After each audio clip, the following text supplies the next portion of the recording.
typically when we are talking about IPO as a platform, the first thing which will come in our mind, okay, IPO is something which I can access equity market only if I need, let's say, 100 CR, 200 CR, or more than that.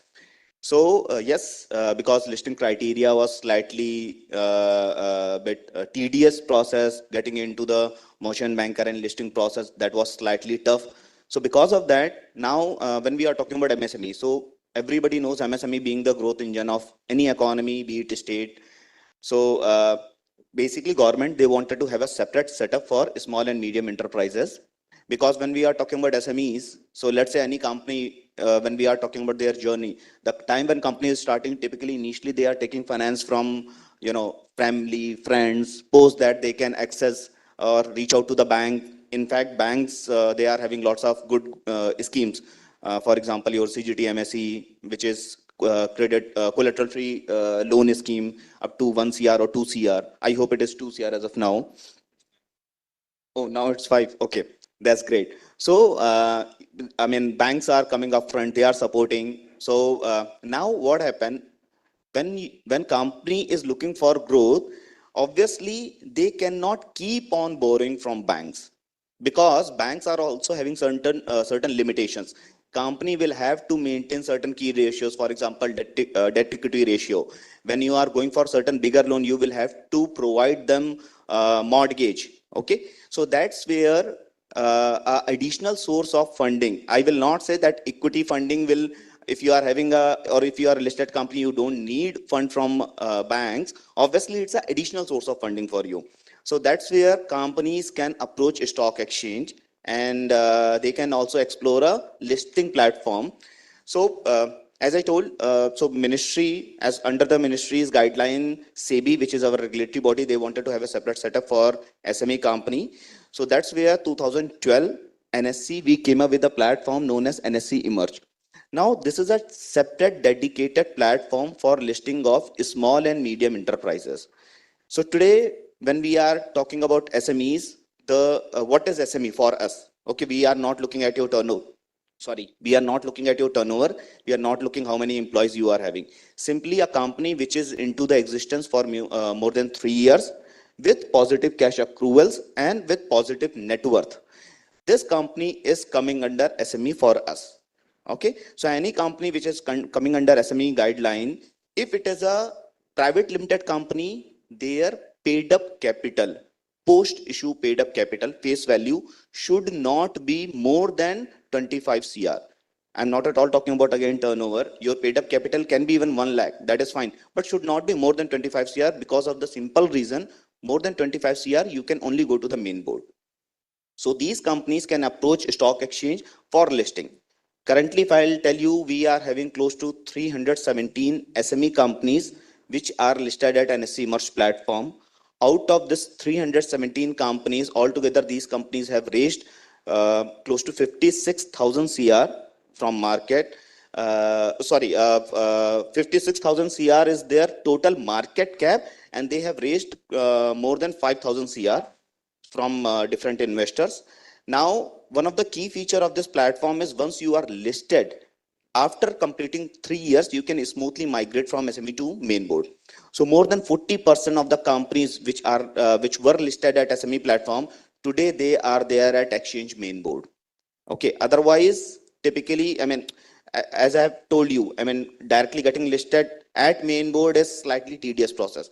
So what SEBI have done for SME platform, pre and post listing criteria, they have done certain changes. For example, if any company is getting listed at SME platform, what they have told, that there should be 100% underwriting. So it is possible some big company, maybe Tata Technology, or any one of the bigger name, if they are coming for listing, people are jumping to invest in those shares. But what if tomorrow Himanshu Enterprises Limited, it is getting listed? So people can say, okay, at SME, what if tomorrow nobody is coming and investing in my company? So my IPO or entire process, entire efforts will be at toss. So to address that, SEBI have told that there has to be 100% underwriting, which means if company is coming with IPO, there is no question of your IPO getting failed. IPO has to be fully subscribed. It's a guideline. Now, post that, when we are talking about post listing, all the listed company, they are supposed to do quarterly submission. But for SME platform, quarterly submission is not required. It is half yearly. Okay. So that company should not feel that I'm getting bombarded with lots of things in one go. Now, one of the requirement is the time when you are getting listed, you will have to liquidate minimum of 25% of your stake, which will go to, that's a minimum requirement, which will go to the public. As of now, if I'll tell you the average issue size, I mean, you will get an idea how many, which kind of companies are getting listed at SME. Out of this 317 companies, average issue size is 15 to 16 CR. We have seen companies raising as low as 4 CR, 5 CR at SME platform. And there is no upper cap. If there is any company which is having potential, who's getting a valuation of, let's say, 400 CR, doing a minimum dilution, their IPO size can be even 100 CR or more. So there is no upper cap. But when I'm talking about, let's say, 4 CR, 5 CR IPO, so that's that's how this platform is being designed. And one of the best feature is whether your company is getting listed at SME tomorrow. When it's about the trading of your shares, the trading terminal remains same. Okay, so be it SME company, be it main board companies, all the companies, their shares are traded at a same platform. Now there are lakhs of terminals which is they are across, which is accessed by lots of different categories of investors, be it your FII, DII, QIB, retail investors. So if there is a good company which is doing good, they are looking towards to invest in those companies. So today, as a private limited company or probably as a proprietorship partnership company, we are unable to leverage on the equity. Tomorrow, once you are listed, your equity will start working as a currency for you. Okay. If I'll quickly summarize, if I'll tell you which all the three or four benefits as a company you will get. First is, if you are having good idea, this platform will help you to raise fund from market. Second is, after raising a fund, this particular platform will help you to get a better credibility and visibility in the market. So if you are dealing with any one of the company, large corporate companies in India, so today when we are approaching as a SME company, they are doing lots of due diligence before assigning you any assignment. Now the time when you are saying I'm a listed entity, so which will help you or help those companies to understand your company in a better way.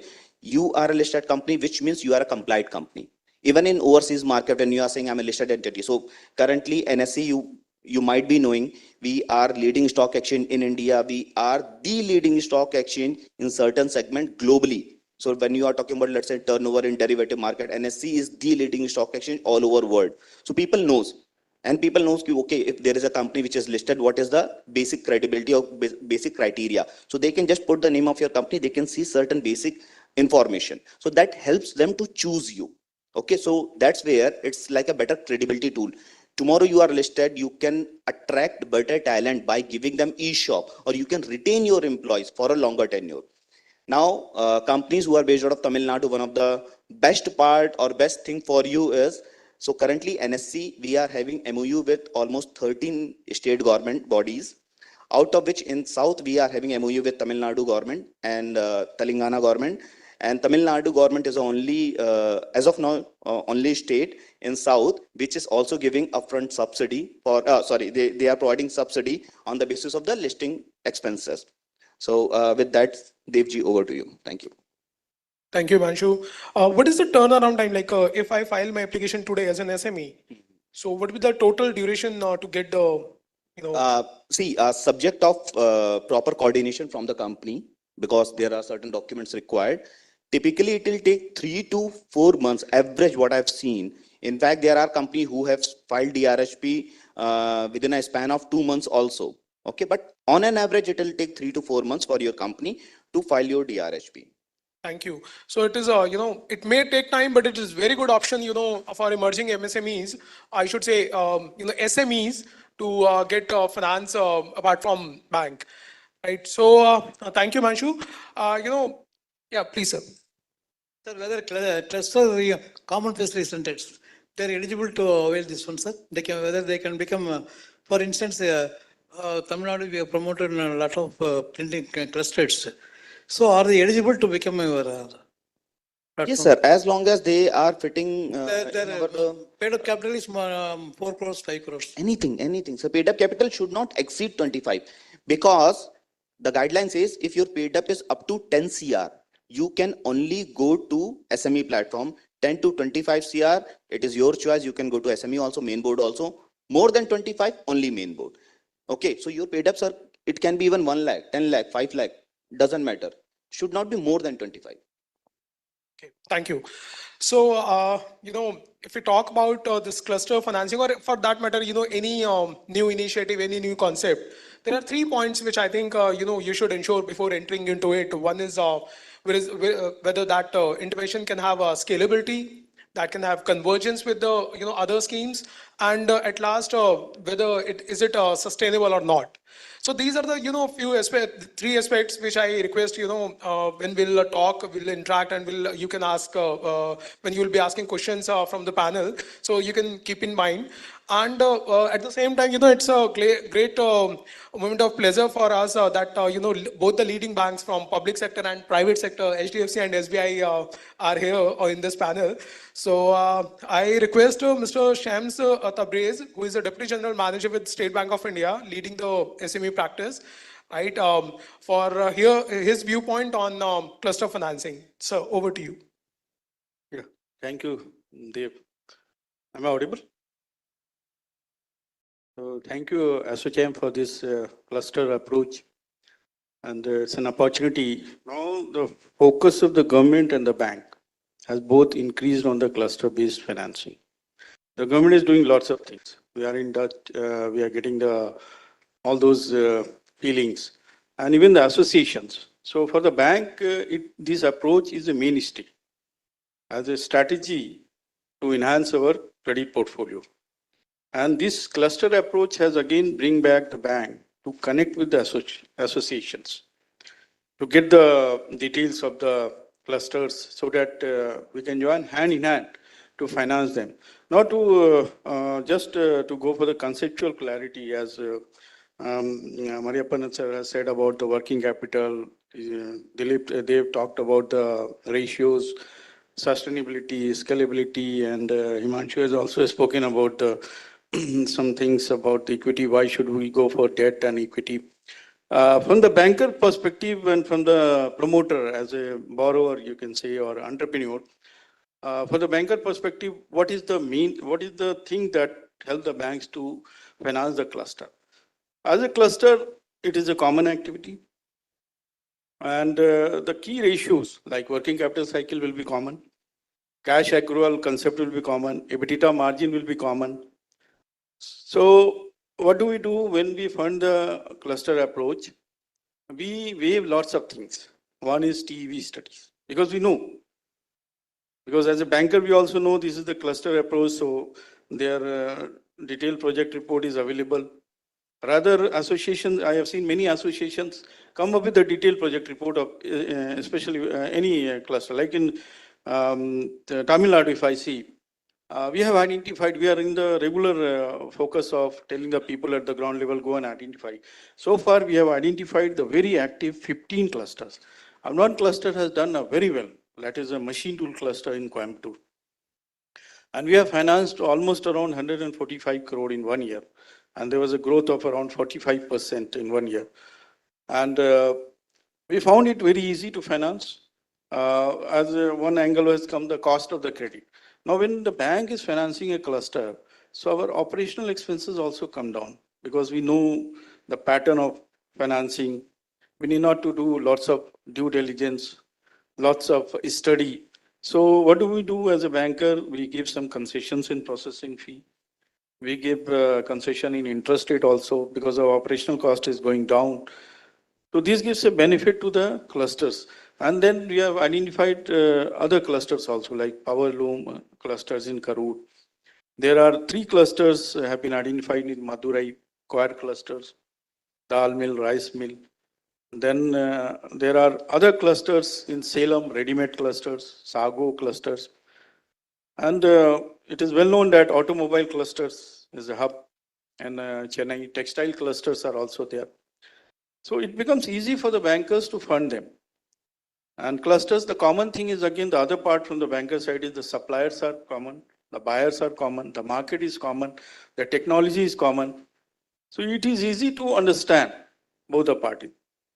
So cluster approach is going to be more, I think it is going to be more. We have our corporate center focus is also there. I was, before coming to this place, I was in corporate center.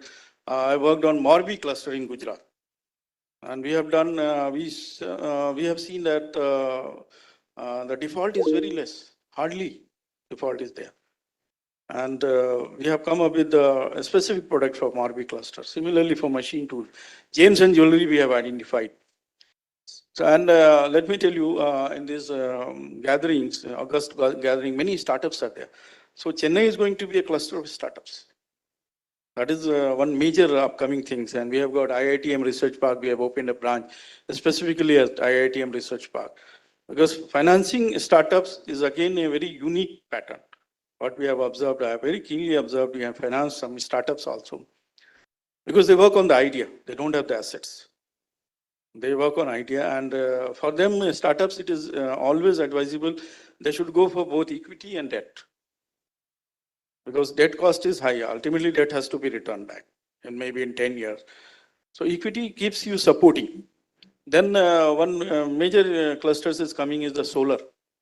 Solar, we have also been looking at that, because Tamil Nadu climatic condition is very suitable for solar. And we have already crossed 1,000 crore of portfolio financing clusters in solar. So it's going to be a win-win situation for the association, for the bank, for the entrepreneur, for the economy, for the state. And Tamil Nadu has set up what you call a target of 1 trillion economy reaching by 2030. And that will be possible with the when we support the clusters. Thank you so much, sir. So I hope the concept, the perspective of bankers, the industry association, and alternate source of finance apart from bank is clear to all of us. I just would like to add, when we go for this cluster financing model, the association will also get a benefit in terms of like the part of processing fees can be shared with that particular business member organization or cluster association, right? And your members will also be happy because you are giving them a value add services apart from policy advocacy. So, with these words, I request all of you who, the association representatives who are sitting here, that they should actually talk to their members, and if it is feasible, they should connect with the banks to avail, finance on cluster financing model. Few such examples, successful examples I must mention here, like Faridabad Engineering Cluster, Ludhiana Hand Tools, Assam Jewelry Cluster. There is one in Gujarat, I think that is for plastic manufacturers. So these are, few, associations took lead. They connect with, they went to bank, and, after discussions, they found that they can also get some benefit out of it, because, they are carrying out a preliminary due diligence. For that, they are getting a part of the processing fees. Their members are getting timely credit. So these are few benefits which, all of us who are sitting here and representing clusters should avail that. So, now I would like to request, the audience, if they have any question. Yeah, please. So one more important element that I wanted to tell all of you, when there is a cluster-based approach, the entire value chain will get benefited. For example, there is a cluster. The raw material procurement is going to be from few select vendors. The vendors are going to be common. So can the bank do the supply chain finance to the vendor? Because we know as a cluster, the 20 MSMEs or 25 MSMEs in a cluster is procuring so much from A, B, C, D vendor. Can we do a supply chain finance to the vendor so that the load on working capital on the MSME gets reduced, right? So these are the various options available when the industry associations come together, they form a cluster. It not only benefits the MSMEs, but also the entire value chain gets connected seamlessly. Very valid point, sir. Thank you. So we can have maximum 8 questions. That is told by the organizers. So, Good afternoon. This is Selva. sir, if you can quickly introduce yourself, and then to whom you are asking your question. My question is to the bankers. Okay. Yeah. So I'm Selvam. I'm the secretary for Tirumudivakam Industrial Estate. and also the managing director for Precision Mega Cluster, which is morning our minister was announcing in Tirumudi that is 47.6 crores project. So I'm handling that project. So this topic is very relevant and it's a live for me now. It's a great opportunity for me to interact with the banker. So my question to the banker is now, see, government of Tamil Nadu is giving 70% as a grant and 20% is the loan which we can borrow from the bank and 10% is the SPV contribution. So now when we approach the bank, there is a two problem we are facing. One is the surety, that is the guarantee, so collateral guarantee. So as a common facility center, as a SPV, so how because this is the honorary position I'm holding it, okay. So how the managing director of the company or whoever comes into that picture can give a guarantee for common, the SPV. So you're talking about personal guarantee or Yeah, personal guarantee. personal guarantee of the, SPV members? Correct. Okay. Sir, would you like to? Yeah, so now we are talking to Sitco. See, the loan it's a bridge loan. Until you get a grant, it takes about 6 months, 8 months to get the grant. And there is a bridge loan that you may have to take to fund the grants that you're going to receive from the government, right? So for availing that bridge loan, we are talking to Sitco through Grant Thornton. We are having a discussion with them, and we are going to sign a MOU with Sitco to make sure that there is a seamless process of paying back the grant to the bank and Sitco acting as an intermediary in making sure that the entire process works seamlessly. In that case, bankers may not ask for a guarantee because Sitco will play that role, is what we are working towards. Sir, this project is, initiated by Sitco. So the implementing agency is Sitco. The only thing is, the banker is again asking the government guarantee from Sitco, which Sitco is not ready to give a government guarantee. So in that case, how will you help? No, I will reply. See, what our HSC arm has told is, it's for a short-term loan. Bridge loan is, for instance, Salem printing tester, they are importing a machine. For that, they require, the government of India has sanctioned the funds, but it takes minimum 2 to 3 months in getting the funds. For that one, Sitco is giving a letter to HDFC Bank that once they receive the money, they will send it to the HDFC for the money borrowed by the concerned CSC. So what he is telling is totally different. Your question is different. He wants for the capital investment. See, our contribution, their project is 100 crores. In that, he is getting a subsidy of 75 grant in aid from the state government. 25% he has to bring from his side. As per the assurance, when we are telling Sitco, we are telling 10% of the project cost to be brought in by the SPV members. So 10% they are bringing it as a share capital. The balance 15%, they want loan from the bank. They have raised 25% from their side. For that balance 15%, already they are having 10% contribution. For the balance capital investment, they need bank support. So for that, you can consider, sir, because if you the land and building will be in their name. That is the. Am I correct, sir? Yeah, I got your point, sir. Slightly the numbers is different. 80, that's a No, that's perfectly okay, sir. The model is same. Model is same. For that, I request if you can make a specific request to mention this fact that it is not a for profit position. Yes. Right, and make a request to the banker. I hope the banker can take it to the highest authority in their bank and can consider. Yeah, maybe now see, we struggle with a lot of bankers. Now State Bank is DGM. Sir, you can definitely put your application. Please, thank you very much. Yeah. Any other question now?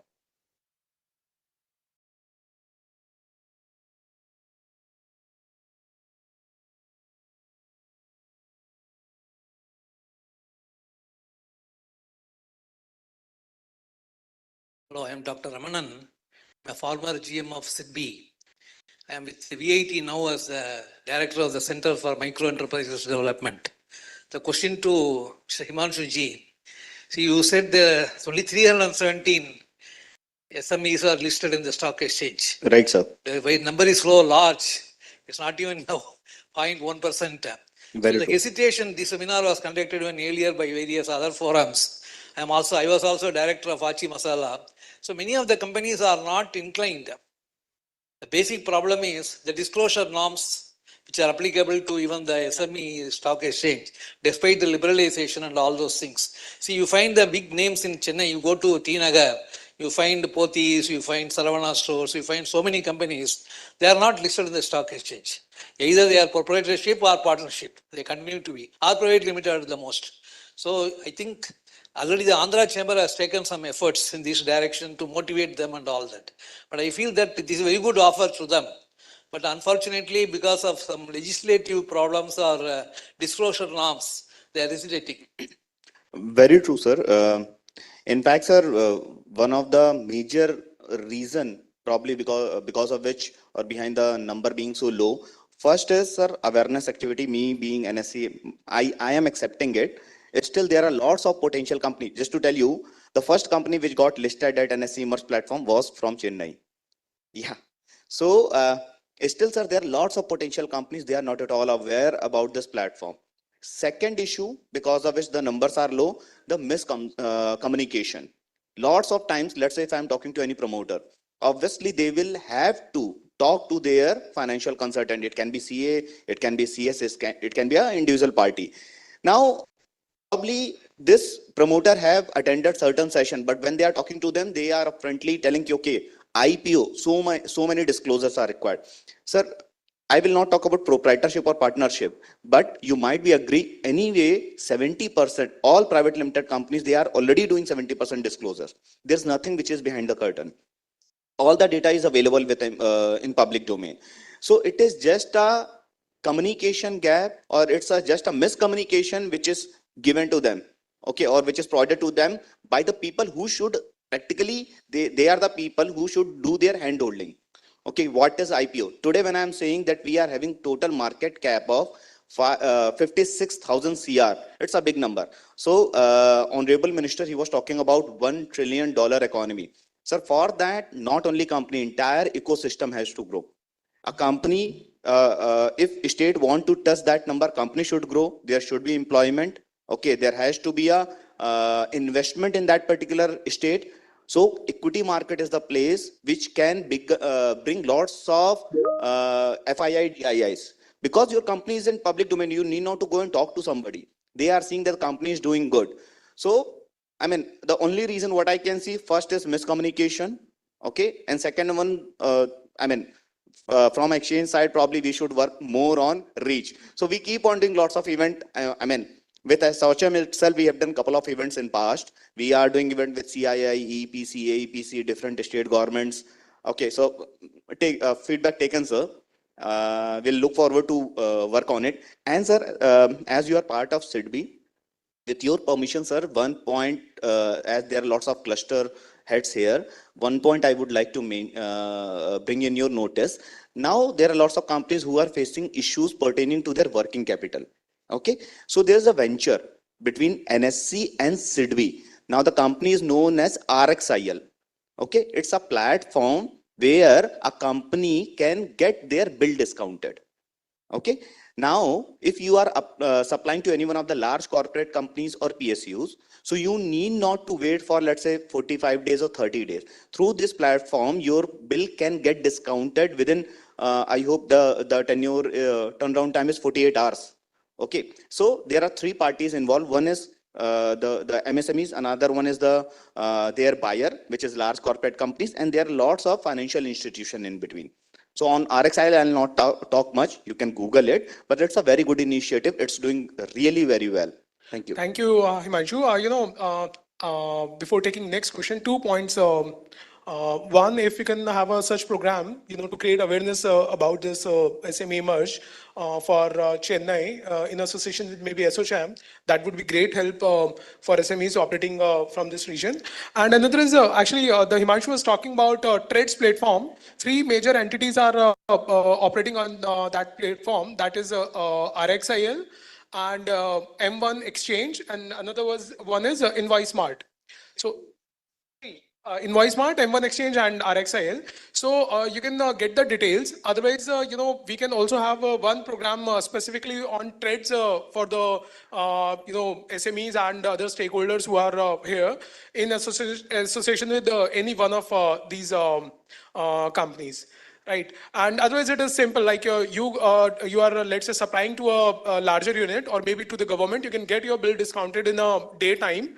You will get instant credit, and let's say on completion of 45 days, whatever is the credit period or the settlement period, your buyer will make the payment to the concerned bank. So this is the mechanism in short.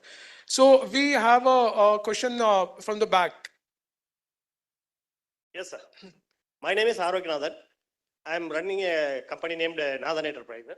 And my question is to Mr. Sendil Murugan. Sir, regarding this SME, can we approach you directly, or we should come through lead managers only? No, sir, not at all required. You can directly approach NSC. We will guide you for entire process, A to Z. Okay, so you need one merchant banker, and there are a couple of other people involved in the process, but NSA is always there to guide you from A to Z. Okay, so need not to worry, need not to approach anybody else. Thank you so much, sir. Thank you so much. So I request team ASSOCHAM, and we can also be involved if you can have one such program for the members who are present here. With these words, I would like to thank you all the panelists and audience, because we are running short of time, so we have to conclude here. Thank you, sir. Thank you, sirs. Thank you, dear panelists, and thank you, moderator. I would request everyone to stay for a minute, and may now request our moderator to present the memento to our panelists, please.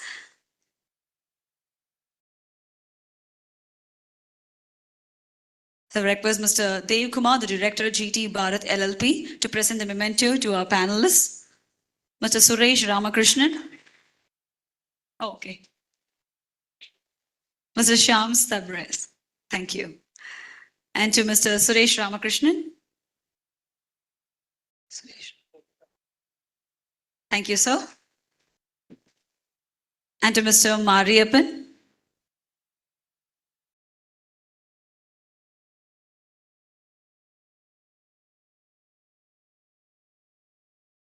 And to Mr. Himanshu Srivastava.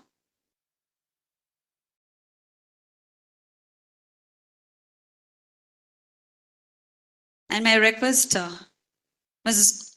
Umayas Nair, the Regional Director of ASSOCHAM, to present the memento to our moderator, Mr. Dev Kumar, the Director, GT Bharat LLP.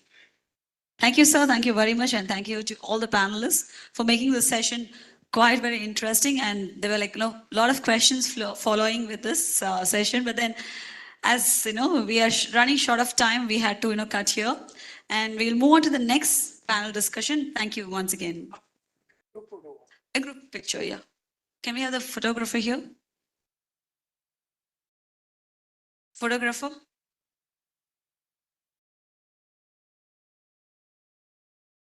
Okay, we are taking one.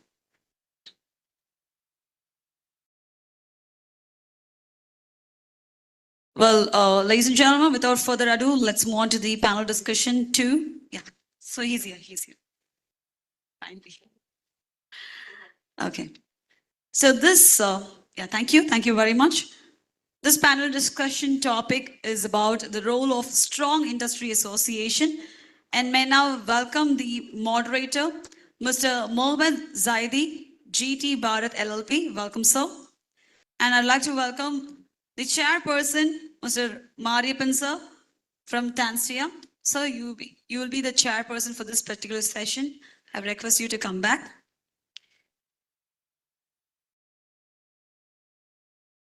May I now call upon the panelists, Mr. R. Selvam, Secretary, Tirumudivakam Industrial Estate Manufacturers Association. I'd like to call upon the next panelist. So you may. Hello.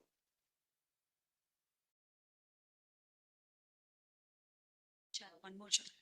So I'd like to call upon the next panelist, Mr. S. Rajasekaran, Chairman, Banking Committee, SIPCOT, Irungattukote Manufacturers Association. Welcome, sir.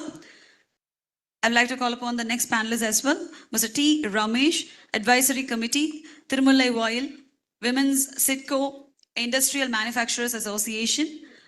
I'd like to call upon the final panelist, Mr. Mohammed Jahan, Managing Director, Pallavaram, Tannery Cluster Company Private Limited. Thank you. To talk about the theme, role of strong industry association, industry associations, business management organizations, BMO, plays a critical role in evolution of cluster, making it locally and globally competitive.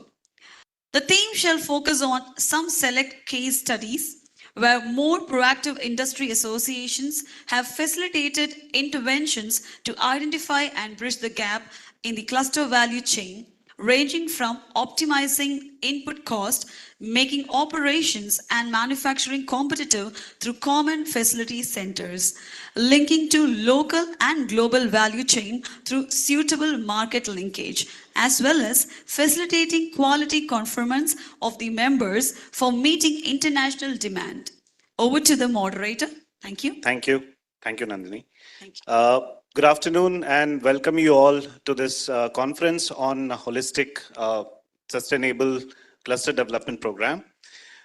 This is a particular topic which was curated considering the importance of industry associations in the development of clusters. My name is Mohammed Zaidi and I work for Grant Thornton Bharat, and I look after the MSME practice and been working actively across all the states, and we are engaging with a lot of states in India, around 20 states currently we are working with. And wherever we go, there is a common thread which is regarding the development of MSMEs, which is wherever there are strong associations, wherever there is a collective will, wherever there is a evolved social capital, you will invariably find that cluster to be globally as well as locally competitive. And wherever we go, I'm very proud to say that we give example of Tamil Nadu, the pioneer in development, cluster development, the pioneer in the social capital, and the kind of initiatives which the state has brought in has been the benchmark for other states to emulate. So with this, I would like to briefly introduce our panelists for today. Mr. R. Selvan, he is Secretary, Tirumudi Vakam Industrial Estate Manufacturer Association. Welcome, sir. Mr. Mariappan from Tanstia, President. Hello, sir. Mr. Raj Sekharan, Chairman, Banking Committee, SIPCOT, Irungattai Manufacturer Association. I'm sorry, my pronunciations are pretty bad. Mr. T. Ramesh, Advisory Committee, T. Women's Sitco Industrial Manufacturer Association, and Mr. Mohammed Jahan, Managing Director, Pallavaram Tannery Cluster Company Private Limited. So I would like to start with Mr. R. Selvan. Sir, we would like to understand what are the best practices and what are the initiatives your association has taken which has become the benchmark for other industries or the clusters to emulate. Yeah. Good afternoon again. This is Selvam. Thank you for giving me this opportunity to have this interaction with you people. And see, I'm representing the Tirumudi Vakam Industrial Estate, which is very near, close to our Chennai city. We have about 400 MSME units located in our industrial estate, and around in our industrial estate, close to 1,000 units is located in private industrial clusters. So we have taken some major initiative to interact and work with the government of Tamil Nadu. One of the major achievement for our association is the 100 crore mega cluster. So when the new government is taken over from the previous one, so we have submitted the proposal to government of Tamil Nadu, because you can see the most of the MSMEs are like a contract manufacturers. So we don't have our own product in with us. Okay, so we are morely depending on tier 1 or tier 2 or OEM. So whatever they give, okay, we execute as per their requirement. So we don't have any other, our own product. And you can see one witness is all of a sudden Ford is closed. Okay, so a lot of people who depending on OEM, So they don't know what to do the next day morning. So at least in any MSMEs, if they have their own product, okay, they can able to sustain for some period till they get the new customers on board. So with this idea, we have, we have gone ahead with, the proposal with the government of Tamil Nadu. We have submitted the Technology Development Center in Tirumudivakam, which cost about 100 crore.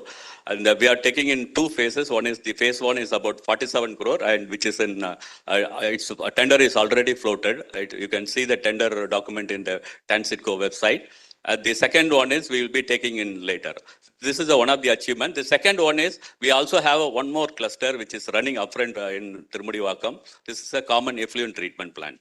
So most of the MSMEs, it's very difficult for us to, keep our effluent treatment plant within our premises. So we have created a common platform for, getting treated the effluent in a common facility center, which is coming up in, Tirumudivakam. It cost about 3 crores and with, subsidy from government of Tamil Nadu again.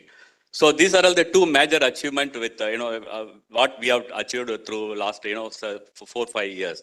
And also to encourage our, MSMEs to participate in the B2B, exhibition. Participating in, the trade center, it's very costlier. Minimum it's about 60 to 70,000 rupees. So for that, what we have taken is we are conducting the B2B exhibition within our estate. So we have a Sitco industrial estate. We have a common, the land, the OSR land. We are using that land converted as a B2B exhibition center. Every 2 years, we are conducting the B2B exhibition to facilitate our MSMEs located within the estate and also around the estate, which is giving a very good, the impact to the MSMEs. Normally, when we put our stalls in, trade center, not 100% the footfall is related to your, the industry point. But when you put it in your industrial estate, the 99% of the footfall, it's very relevant to the MSMEs. Our members achieved very good benefit out of that scheme. So these are the three achievements we did in last, couple of years. Yeah. Thank you, sir.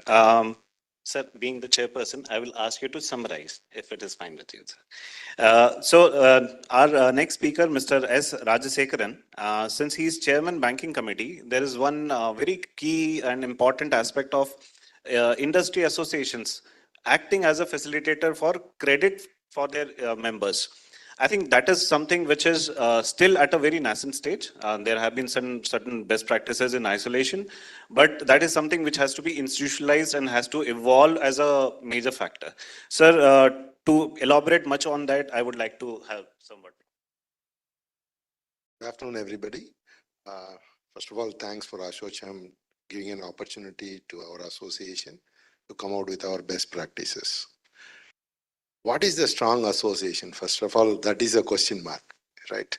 So we are part of Irungattukotte, where Hyundai is situated. When we started this association, we had around 177 corporates operating out of Irungattukotte. It is because of this MSME reclassification, many of them again become an MSME. Otherwise, the scope of MSME itself was reduced. And the first thing what we did is, we are group of entrepreneurs and a group of corporates. The association is like that. The first thing is how to strengthen the association.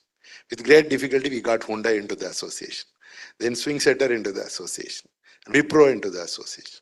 So these three majors, along with the 50 or 60 entrepreneurs together, we made a strong association. So my request would be, like, even MSME associations should use these kind of corporates around you to be part of your association. Even though your goal is to support the MSMEs, you need this muscle power to actually make yourself very stronger. So that's what we did. After that, our reach was much bigger. So we have a position to Hyundai, we have a position to Swing Setter, and I was the president earlier. Now I head the banking committee for the association. The other part where the association becomes stronger is creating an ecosystem. So there are a lot of villages around and a lot of water bodies around us. So we took a lot of initiatives to support these villages around us. So we created not only industrial training, we created training people with sewing machines, because Swing Setter came with. That's where these big corporates really help you. So swing setter gave all the swing machines to us, so we could train a lot of women around the estate. So that really created a bondage between the villages around us. And also we started cleaning the water bodies and making their life better. And we created a FANUC training center inside our estate, where I built that training center, which was totally renovated and created for this purpose. And we provide free training for the villages, for the educated youth who have done +2 or even who have completed graduation. We provide them with the FANUC training, and then with food, stay, and even travel. So it's a 45-day training. The funding comes from all the member companies, and if they are employed, we get the subsidy from the government. If we don't get them employed, still they go elsewhere and they don't tell us, we spend the money on them. And they finally write an exam on FANUC international certification is given to them. So this is one thing. And then with the support of ESAP, we have created a complete welding training center. Again, we do the free training. As for the question, what the moderator asked me, it's a very unique thing. In many associations, you won't find a committee for financing and banking. So we created this committee on my insistence when I was president of the association, because we need a cluster approach to get the bankers into our fold and then try to present our case together. That's why we were very successful. In fact, we conducted a program with HDFC, we conducted with ICICI, with Indian Bank, and also with TIC and even Mr. Himanshu through NSC. So all these programs were conducted by me in last 1 year, and our members can come out with a program. See, for instance, most of the banking, the portfolios are general. They are not suitable for the specific needs of the entrepreneurs. So what we did is, we did a survey among our members, what kind of, the loan components they require. For instance, there are, if you go to basically the nationalized banks, they have very standard portfolios for loan. But there are certain banks like HDFC where they are willing to accommodate the requirements of the entrepreneurs. For instance, one of the unique requirements was, many of us run many different companies. When somebody takes a loan, he starts a new venture. Particularly what happens is the money gets slowly diverted on certain things on the new venture, even though he has given a collateral, full collateral for the loan. Again, he is questioned on how the usage of funds. So now banks have come out with one single collateral, 150% of the thing will be given as your loan, and you can use it on different facilities. So even within your group, say you have a machining unit, you have a sheet metal unit, so you can use the money according to the needs at that time. So these kind of schemes we were able to get as a cluster. This is very unique. So maybe many a times you have to give a stock statement here, and you have funded investment there. So these kind of mismatches happen. It's not a diversion, but somebody has given 100% collateral, but he wants to start a new venture. But the new venture will be like a startup. So there he has difficulty. He has used these funds. So now banks are even able to accommodate those kind of things. So this was another thing which we could do. And actually the one point they didn't touch in the Himanshu didn't touch it is the cost when you go to the NSE platform. Okay. See, the cost of borrowing, there are a lot of, the subsidies they have created. Maybe ASSOCHAM can come out on the cost side of, going to the platform. Why people don't go to NSE platforms is because of the initial cost, which is much higher. But I think this would be a suggestion from my side. So they come out with the cost and the time taken and the how to leverage your stocks. In fact, I tried it 5 years back. It was much earlier at that time. So we couldn't get that kind of, support, and more than that, the amount of, for instance, the goodwill is not taken into account. Somebody surveying for 30 years and all that. Now we are working with them. So how to make the process very simple? It's all possible because of the stronger association where people come and meet us, and we are able to generate a lot of leverage. Thank you very much. Thank you, sir. And one of the factors which you talked about, which is cost of borrowing. Even I've been an investment banker. We always say that equity is much expensive than debt. but equity also has a long-term benefits also. And glad that, you have evolved such, modalities to fund your cluster members. But also there is a cluster-based financing model. We'll talk about it later. But that has been also involved by SEDBI in Faridabad engineering cluster. That is something which is also something which can be emulated out here. So moving quickly to the next panelist, Mr. T. Ramesh. This is a very unique, sir. We wanted to understand in terms of women-led association, what are the best practices which has been evolved in such associations? We all have heard about ALEAP. ALEAP has got their own industrial estates, wherein they have done in collaboration with the state government. They have developed their own industrial estate, and they have been giving these plots to the women entrepreneurs. So that is something which is being already established. We wanted to understand what is it that the association has done, or what are the best practices which the association has evolved in Tamil Nadu. Yeah. Morning, sir. First of all, let me thank ASSOCHAM and GT for giving us an opportunity to take part in this session. And I represent Tirumudal Women's Industrial Manufacturers Association, which is in outskirts of Chennai. And mostly most of our clusters, we are into heterogeneous cluster where we have manufacturing units into machining, stamping. And most of our members are into packaging and printing, and we have a majority of units into fabrication, sheet metal fabrication clusters. So that we recently worked along with the Sri Satyabama Institute of Science and Technology, along with the Department of Science and Technology, IFAC Center. We made a survey of the industrial units. So we found that the requirement for our cluster members to have a common welding testing center, and we have recommended to DS to get us a skill development center to get skilled manpower trained manpower to our member units. Apart from it, we have requested CITCO support. We have a center of excellence where we need to have a further women entrepreneurship development cell. We are working on it. And apart from it, I was part of Ambattur Industrial Estate. I was past secretary of FAMA and past chairman of FAMA Skill Development Center. There, as part of it, we have done plenty of roles in making our cluster members viable. And as part of it, we have a skill development center in Ambattur Estate. We have a common reach to reach the employees' children. So the similar setup we would like to implement in Women's Estate. So most of our women employees can leave their children, those who are coming to work. Take care center. We have run the center in Ambattur Estate for the past 15 years. It's going on well. And we have a skill development center where we have plenty of training activities going on, both on individual capacity as from Tamil Nadu Skill Development Corporation. Apart from it, we have implemented a project which is funded by World Bank Strive. This project is to promote apprenticeship in MSMEs for the last 2 years. Second, we have, and as I told, to give market linkage to our members. We initially started as a product display center in our association, which has gone to a level where we run an international machine tool expo, ACME 2023, which is going to happen next month in Chennai Trade Center.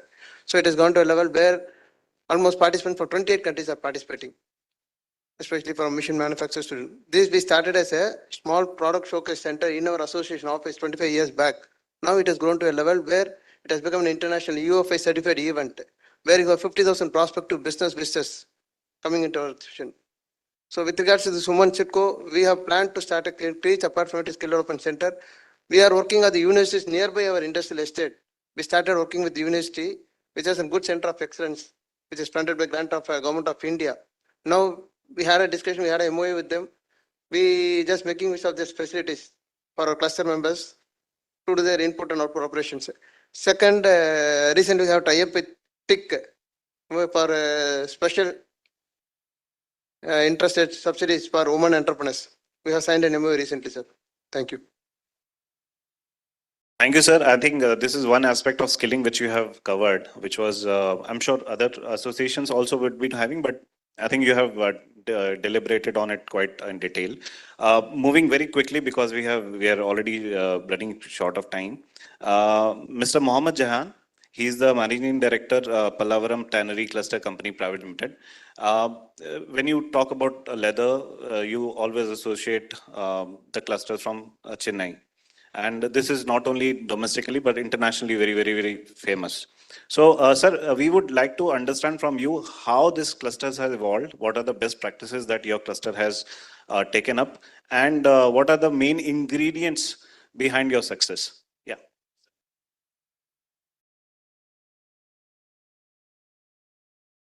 First of all, I'd like to thank ASSOCHAM and GT for creating one opportunity to share our thoughts. I am Mohammed Jahan. I am representing Pallaram Tannery Cluster, which is a body of Pallaram Tanners Association. It's a very strong association. The uniqueness of this association is it's all micro is more than 50%. This association is basically people work in a tannery or a leather factory as a worker. They start life like a worker, then they grow. The opportunity is there. They become a bosses. They grow. They become bosses. It's like this. The cluster is always like this, being a small cluster. This is the only plus point in the cluster. And basically, this is a very strong cluster, and we are already running a tannery cluster company for our raw material. We are buying dyes and general chemicals because it's a huge area which we cannot cover. For basic things, for black color dyes, we do purchase from Ahmedabad cluster. There is a cluster in Ahmedabad. We have made a MOU some 10 years back. We buy at a very nominal price and distribute to ourselves with a very low margin, maybe just a handling cost. So we are able to compete with the bigger companies. Say a company is making a bigger turnover, he may get a better price advantage. There we have come out with this type of a thing, and we are running this for the past 10, 12 years, successfully running. And we are also coming up with one CFC with the latest technology mission, which is approved right now in the government of Tamil Nadu. This mission will be unique because it is a handful mission available in the world. And even the biggest companies like 1,500 crores companies turnover have not gone or put their hands in that from Italy. So we are coming up with this new mission also, and all the DPR is also approved, and we are coming out with the new things. So, could you take the mic? okay. Okay. So this is the cluster what we are sharing, and we are leather is mostly export based product. It's not a global. We have a global market. We do understand a global market, but basically it's an export market. The clients are basically the foreign clients for Europe, for Americas, and all these things. So it's a different. It's not cannot be treated like the same cluster what we do. Yeah. Because the sizes for the shoes changes, the people's the physics changes every continent, everywhere it's a different size.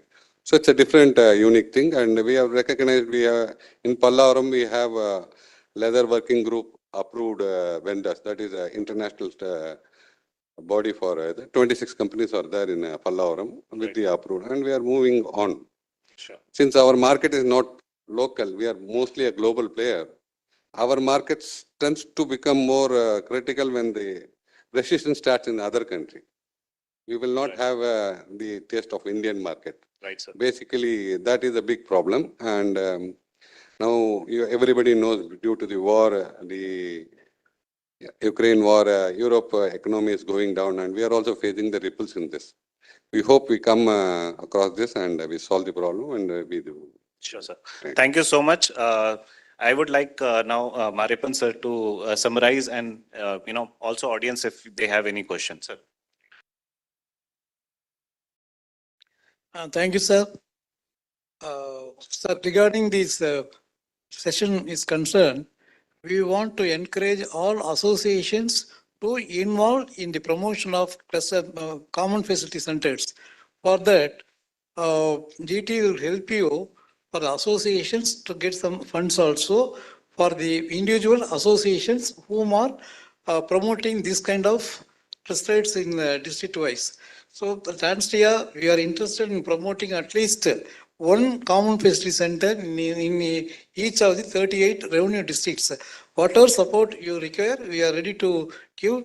Today, people have come from Ranipet, and one Mr. Nehru, he is promoting a unit. Already last year, he has exported nearly 11 crores worth of leather machineries he is manufacturing. So like that, 2 days back, I went to Ranipet and they requested us to promote one common facility center.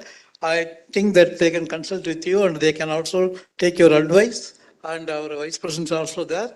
So like this, at least 3, 4 associations are come over here to know about the formation, promotion of the clusters. We are ready to support you as a handholding association here. Thank you very much for the participants. Thank you so much. If you have any question, please, you may ask. Yeah. Hello. Sir, please introduce yourself and to whom you want to address your question to, please. Myself, Nagarajan from Vellore, of course, District Association. Yeah, the question is to Mr. Mariappan. Early days, there were two kind of things in cluster development. One is that soft intervention, the other one is hard intervention. And there were budget for soft intervention because if you have to develop cluster, sometime, most of the time, it is greenfield. We have to originate from the scratch. So that means we have to gather people, create awareness and all these. So 10 years back, in fact, in each district industry center, there is a nominated officer for cluster. But today it is not happening and there is no budget for soft intervention.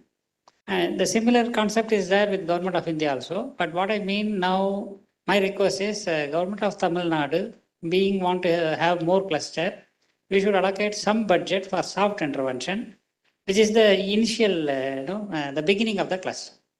So this is what my request, rather question. Thank you. Sir, in the next session, Mr. Uma Shankar, formerly DGM of SITCO, now he is a special officer.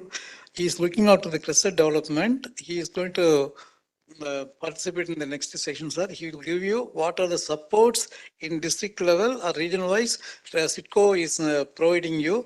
There is separate department functioning in cluster development for cluster development in SITCO. So once Mr. Uma Shankar is giving you the guidelines and everything will be provided. Regarding the hard intervention only, we are getting the funds for the grant in aid. Yeah. So you need not bother about it. We need only a proper DPR to be prepared, and we want a teamwork. That is very, very important. If you gather 25 SP members, that is more than sufficient, but we are requesting to form at least to begin with 35 or 40 so that after some time we can get at least minimum 25. That is very, very important, sir. Regarding the funding, you need not worry. SITCO and now firm also taking care of that. The commissioner and the director of industry and commerce is the MD for facilitating MSMEs of Tamil Nadu. They are also funding SITCO and commissioner of both of them are in Tamil Nadu processing your applications. You have to approach either the GM of the DEC or the branch manager of TransitCo in every area branch offices in the entire Tamil Nadu, sir. So I will give you all support. Whenever you have any problem, you please approach us, and GT are the main people in Delhi. They will coordinate with you. There is no problem. Two kinds of common facility center. One is up to 10 crores, another is 30 crores. So don't worry, sir. We are here to provide you all support. Thank you, sir. Thank you. Thank you. In the interest of time, we would like to conclude the session here. I would like to again thank all the panelists for giving their valuable insights and sharing the best practices they have evolved in their respective clusters. Thank you, everyone. Thank you so much. Thank you to all the panelists and thank you to the moderator and chairperson. I would request everyone to remain for a minute, please. Now, may I request Mr. Mariappan, sir, to present the memento to our moderator and the panelists as well. Thank you.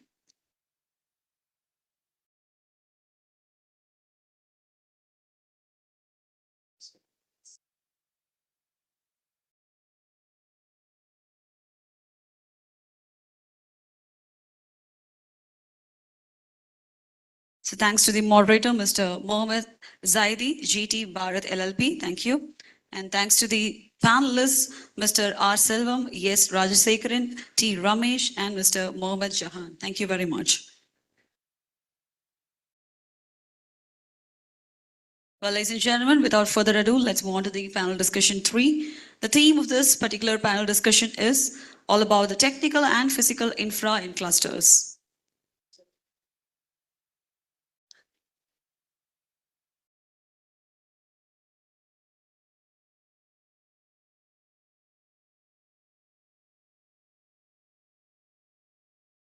Thank you very much to all the panelists, the moderator, and the chairperson. Thank you.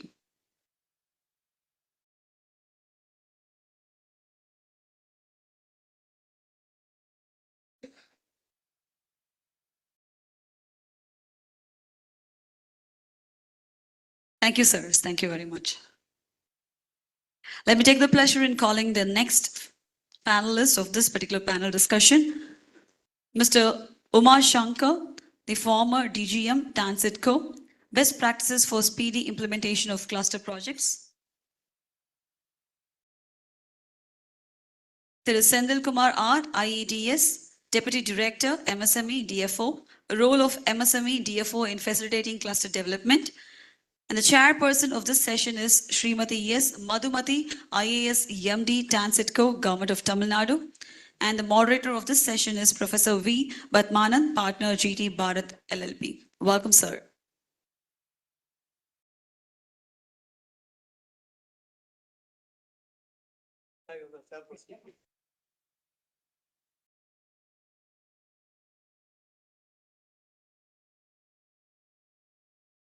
The theme of this panel discussion is technical and physical infra in clusters. Availability of infrastructure, both physical and technical, is a prerequisite condition for rapid growth and development of a cluster. Physical infrastructure constitutes roads, electric supply, water pipeline, common effluent treatment plants, etc. Whereas technical infrastructure means availability of common facility centers, testing labs, etc. The theme shall focus on some of the success stories of the clusters where the cluster members, through their collective efforts, were able to develop suitable and appropriate infrastructure, both physical and technical, which addressed the gap in the value chain without compromising on competitiveness of the cluster members and led to rapid growth and success of the cluster. Over to the moderator, Professor V. Batmanan, sir. Thank you. So welcome panelists and madam also. So just as by way of introduction, yeah, now it's clear. We have Mr. Senthil Kumar and we also have Mr. Uma Shankar, who has been pioneering cluster development here in Tamil Nadu for the last 20 years. And Madam Madhumati ji, who is, I should say, one of the most dynamic IAS officers we have seen in this part of the country. Everywhere Madam is there and very aggressive and very proactive for interventions. So we will start the usual way. We'll have the panelists and Madam Chairperson will summarize after things. So we'll start with Uma Shankar ji. Now we are speaking about technical and physical infra. Now, you know, earlier in UNIDO, when we started interventions in India, the focus was on soft and hard intervention. Meaning in 2002, when we brought out the cluster scheme and all that. Then over a period of years, the focus started moving that industry association, the soft intervention panno. And hard intervention will be supported by government. So government reduced the funding also for soft intervention. You do it yourself. Raw material bank, common marketing, common brand building. There are other schemes, but MSME ministry focused on hard intervention. So technology upgrading, joint technology upgrading was the focus. So more than 300 such common facility centers are there in India. I think 100 our team would have facilitated with experts like Uma Shankar ji and others in 8 state or 9 leading states. So you will find technology upgrading also on PPP mode through common facility centers is being one focus. And also industrial parks on PPP mode. Tirupur themselves have done 5 industrial parks on PPP mode through cluster consortium SPPs. So now we will look at best practices.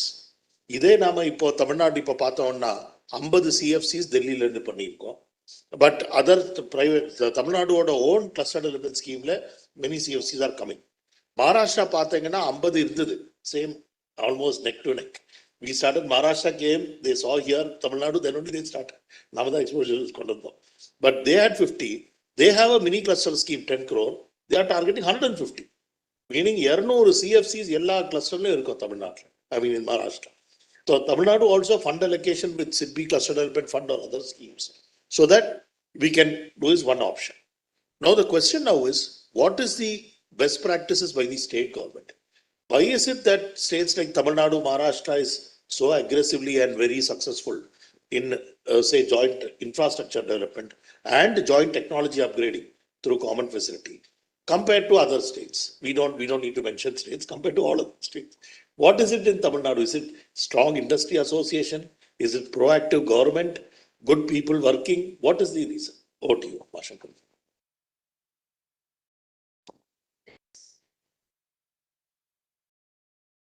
Hello. Hello, good morning to all. Respected MD, Padmananji, and official from MS DFO. So, before going to the cluster, I'll touch upon some of the activities of TANSETCO. And I still remember about 2 decades before, we had an insight about cluster development program by Mr. Padmananji. So it was very, on the paper, it looked good. And after 20 years, when we saw the reality, we have come across so many challenges and during implementation, and slowly we abridged the cluster development program to state government, and so many other program has come on the way. So, and the challenges which we faced, we were trying to offset in implementing so many other clusters. So the best practices we have evolved in so many government policies and other things. And as Mr. Padmanand said, this is only a teamwork. This is from the cluster members, the government, and across all the environment. It should be a perfectly coined development. Only the cluster will make it happen. So to begin with, I'll start with the activities of TANSETCO. So formation of industrial cluster, maintenance of government and TANSETCO industrial estate, then upgradation of industrial estate, assistance in cluster development by creation of common facility center and development of micro cluster, encouraging private industrial cluster. And we have also a scheme called encouraging shifting of industrial units from city or town to outskirts. Next, please. So in the physical infrastructure, we have physical and technical infrastructure. So in the physical infrastructure, we have a special scheme in creation of new industrial cluster, upgradation of existing industrial cluster, then flatter factory complex, then formation of private industrial cluster, shifting of existing from city to outskirts, and establishment of new private industrial cluster. Next. So in technical infrastructure, we have this centrally sponsored scheme, MSc CDP scheme, which we are, TANSETCO is the implementing agency right from 2011 onwards. And we have successfully implemented out, and we still have the #1 position out of 557 projects that has been approved. We have done around 97 projects. So this is in Common Facility Center and state-sponsored cluster. This is an abridged version of central government MSc CDP. So the best practices, what we learned out of it, we have taken it forward, and we are focusing this. If you can see the cluster program, we have 3 different levels. One, we are concentrating on micro and nano cluster. Number 2, we are focusing on mega cluster.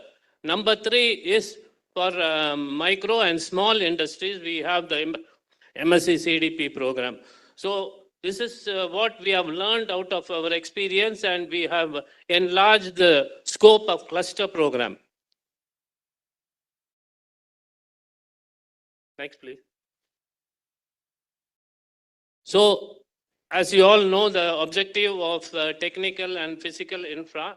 So this enhance the sustainability, competitiveness, and growth of MSME, build capacity of MSME startup through supportive action, self-help group, consortia, and association, create and upgrade infrastructure facilities in new and existing industrial area, to set up common facility center, testing, training. So this is the general this thing, and it has gone up from this objective and objective of technical physical infrastructure, as we have industry 4.0. So it has gone to next level also, which we are also working on how to take it further forward on the next level. Next, please. So this is as per the guidelines of Government of India CFC program. You have this common facility center project to 5 to 10 crores. Government of India grant is 70, state government is 20, and SPV is 10. And common facility center 10 to 30, 60, 20, 20. And infrastructure development, creation of new industrial estate, where CITCO has is establishing lot of new industrial estate, which is between 5 and 10 crores, 60 and 40, where whatever the grant we are getting, we will pass it on to the entrepreneur who comes and take allotment from us. And there is an upgradation program also, which is 50-50. Next. So, and this is all for aspiration district and northeastern and hill station. So this is, we have, I think in Virdhanagar and Ramnath, we have 2 places. Wherever the project comes, we can notch on these, this thing. Next, please. So we have common facility center and infrastructure development. I will touch upon common facility center, and I would give you a word of caution on each of the parameter where we see formation of cluster. You know, formation of cluster, here the formation of members in the cluster is more vital. If you have a larger gamut of person inside the cluster, it should have, they should have a well focused, and all should be like-minded, and all should concentrate how to develop the next level. And of course, you know about the cluster program, where already I have touched upon the subject, where your quality is increased through technology, and you can minimize your production cost, minimize your wastage in the production, and you can raise your level and focus to export market and high market. Even a small trade, a small printing press, I can give you a small example. A small printer would you may have a treadle machine only, where he can get his work done on 5 color printing, and he can go up to the level of supplying to higher market and get the maximum profit. So registration of SPV. So before all these things, you should have a small diagnostic study before embarking on cluster program. So all the SPV members should concentrate and prepare a DSR. Before and all, in the initial stages, there was a grant for DSR also. Now there is no grant for DSR, but for all practical purpose, when you start a cluster program, say focus on 30 crore CFC, you should definitely do this DSR, where you have to analyze what is the technology, what is the machinery you are going to buy, and you can contact a lot of technical experts in this field, and you have to get the best technology. Then the product, if it is a proven technology, there is no problem. If it is a new technology, then you have to have lot of hand holding from the expert for this purpose.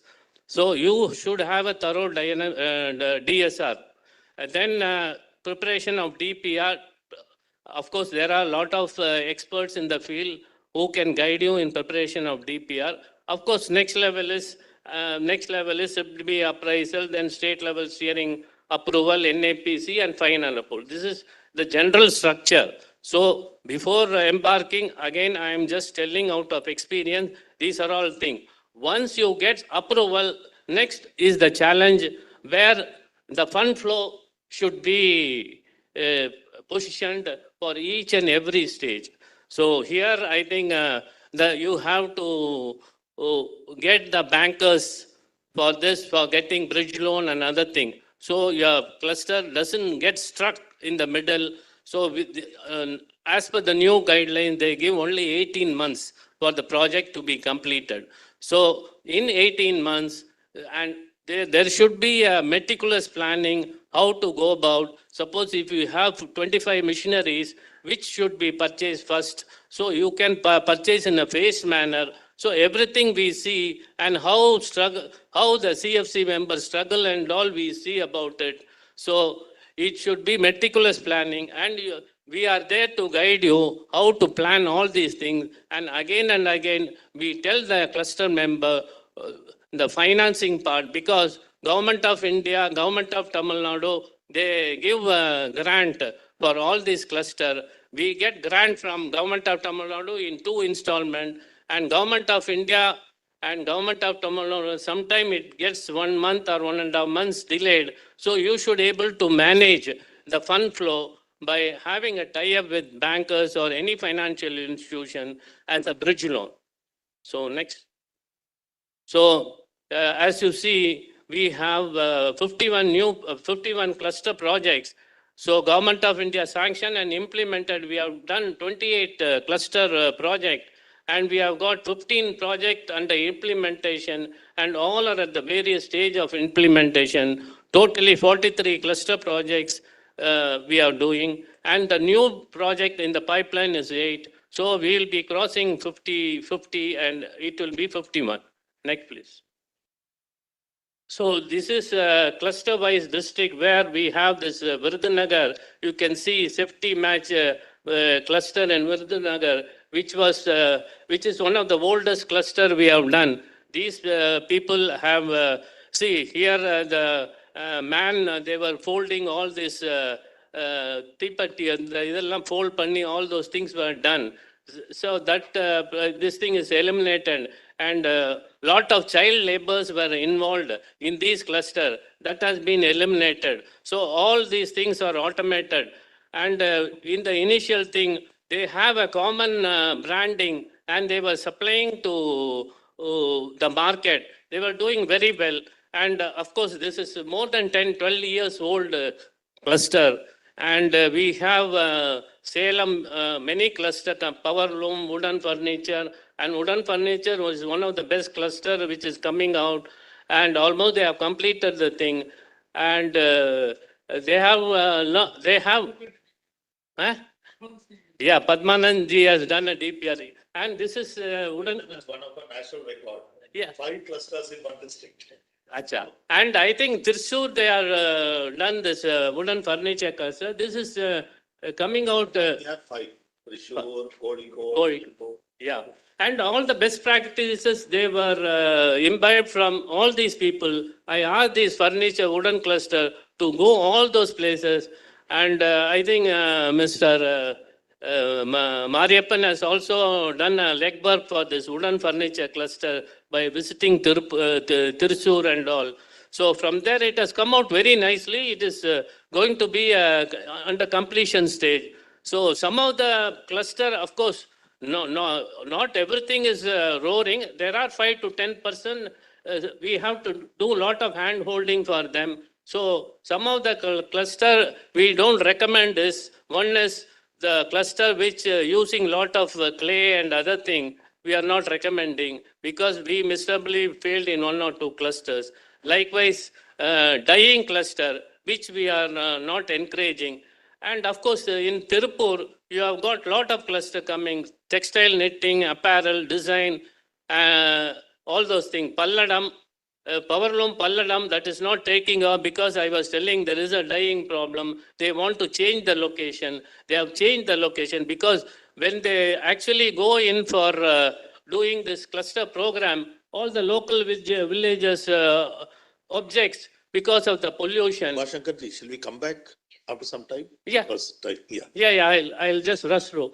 Then, so. Yeah, we'll come back again. We'll come back. Yeah. And we have, see, in, we have done around 28 district, all the cluster program. Next, please. So 28, including up to Kanyakumari, we are doing cluster program. So these are all the cluster where we have completed. We have wet grinder cluster, sago cluster, and all those things. Next, please. So we have number of clusters. Next. So this is the facilities where we have created. We have just shown. Next, please. Next. So these are all that cluster. This is ongoing cluster. We have got textile knitting cluster in Tirupur, which is coming out in 15.33 crores. They are coming out with training facilities and value-added facilities, weaving cluster, yarn and wrapping facilities. This is also going to complete. Next. So we have printing, engineering, printing, Salem, lorry body building, Namakkal. Next. No, we'll come back later, Umashankarji. Yeah, next. No, let's stop now. Yeah. Now we'll come to the next. We'll have one more question to you. Yeah. Now we'll come to Senthil Kumarji, MSME. MSME again from first impression.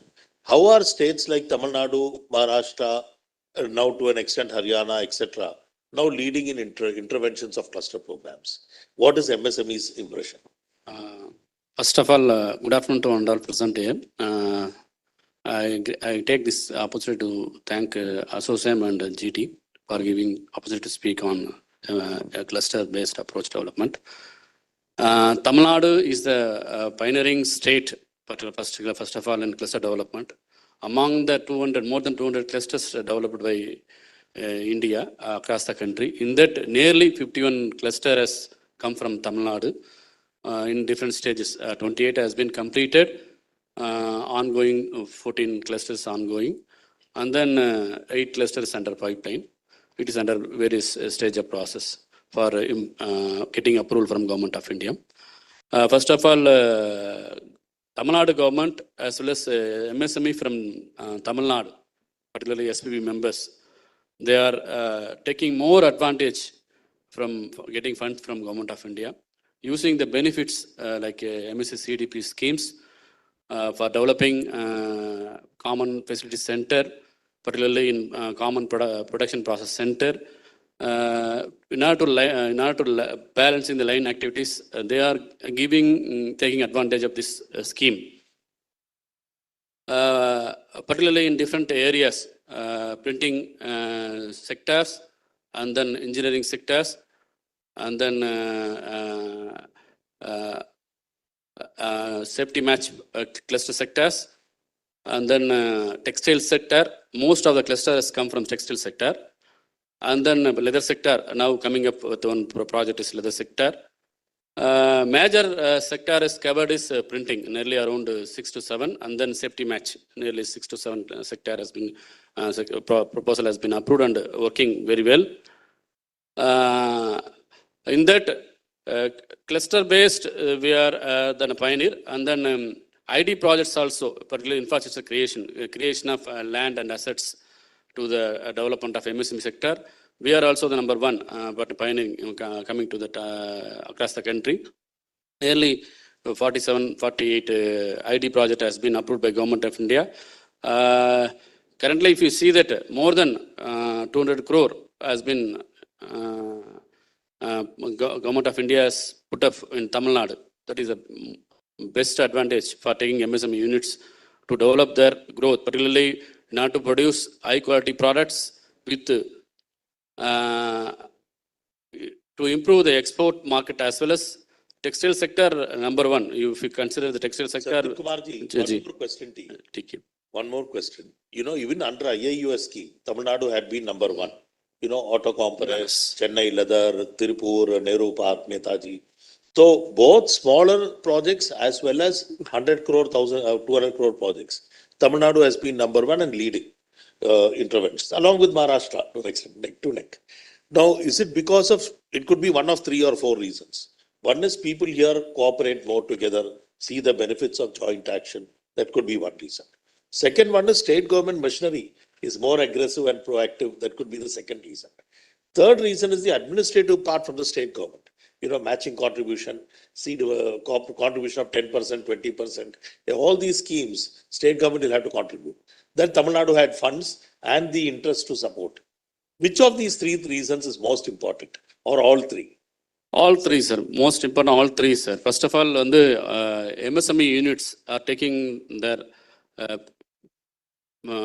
advantage and as well as creating more importance to development of cluster-based approach, sir. First. Second, the state government is giving important support for developing the cluster-based approach. Second. Third one is Government of India also giving for developing the cluster-based approach in Tamil Nadu. Yeah. One question to Mr. Umashankar. What about service sector? Like we had Arvindji, healthcare. One of the leading healthcare doctors and industrialists in the country. So he would like to develop the healthcare sector aggressively. They want technology from the UK for healthcare management. A lot of practical technology in CAT, CT scan and etc. So both management technology and equipment technology is required. Then skilling, which our team Manoj is going to work extensively. Manpower from all over India to who will be working like Tripur model. Various gaps. Why have we not focused much for service sector? Yes. Why not? Or are we going to focus? Healthcare, Tamil Nadu is also the hub. In fact, that is one of the biggest employment generation MSME. Healthcare is also MSME now, like IT. And Coimbatore is perhaps the healthcare capital of the world. So, medical tourism and that kind of thing. Why is government not focusing too much on healthcare? Is there a plan? Over to you. Actually, what Padmanji said, we have not focused in those area, but it is the right time we focus in that area. We were always thinking about manufacturing. And we have come to the level lifting the manufacturers.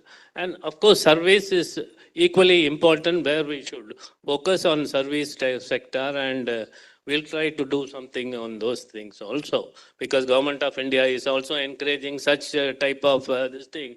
So why we should not take it up? We can take it up. Now we come to Honorable Chairperson, Madam.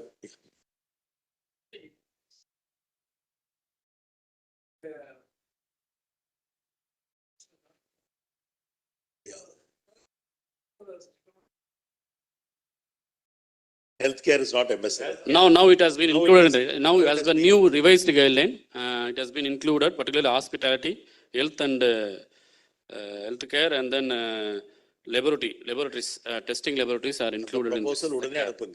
You send. Yeah. As the new revised guideline has been included. So now we'll come to Madam Chairperson, time short. Madam, we are just speaking now, cluster development and competence of industry, not just through technical and physical infra. It is a critical component. There is a question of procurement efficiency, raw material banks, question of marketing efficiency, marketing consortia, question of skilling interventions, ensuring PPP model, the association and SPV do their own skilling program, like Manoj has started in Tirupur under the Samat scheme. So all these soft interventions, we have just discussed a training program we will be starting off next month. But why is it that till now we have not focused much on those areas, soft interventions, which are more critical than even hard interventions? A very good afternoon to one and all present here. And a big thanks to ASSOCHAM and all its partners for taking up a discussion on sustainable clusters. The sustainable word has to be, I think it has to be given a push here, because we do form clusters, but how sustainable it is and how thriving it goes on is what is most important. Now we see that there are several clusters in the forming and in the making, and some of them have started their production and all that. There is another concept now, what the moderator Padmanand has mentioned, that we need to have a holistic approach where we do the raw material procurement, we need to concentrate on production, marketing, etc., etc. That level we have not yet, we are still in the nascent stages. We are, just now we are taking baby steps. That's what I should say. Say, because 28 clusters have been formed and they have started the production right now, even though the numbers, what we have mentioned earlier is large, huge. Many of them are still in the formative stages only. So, as you said, we have the CFCs, the common facility centers are there, but they are still not in a position to cater to these clusters in a large way. That is where we are lacking, and we are working on it also. As you were telling, there should be a common procurement policy, or the clusters have to come together and then they should work on it. Now, when we were discussing, Padmanandji was mentioning about Belgia, that is in Trichy, where Bell, they have come together and they have been the pioneers now with having a common facility center that is very robust. So I have requested our Padmanandji to give a training to all our branch managers also, so that we can fix targets to them and we can work on this. Even though we have enough common facility centers, they are only physical structures. They are not now working in tandem with the mindset. I mean, the mindset of the clusters have to be changed.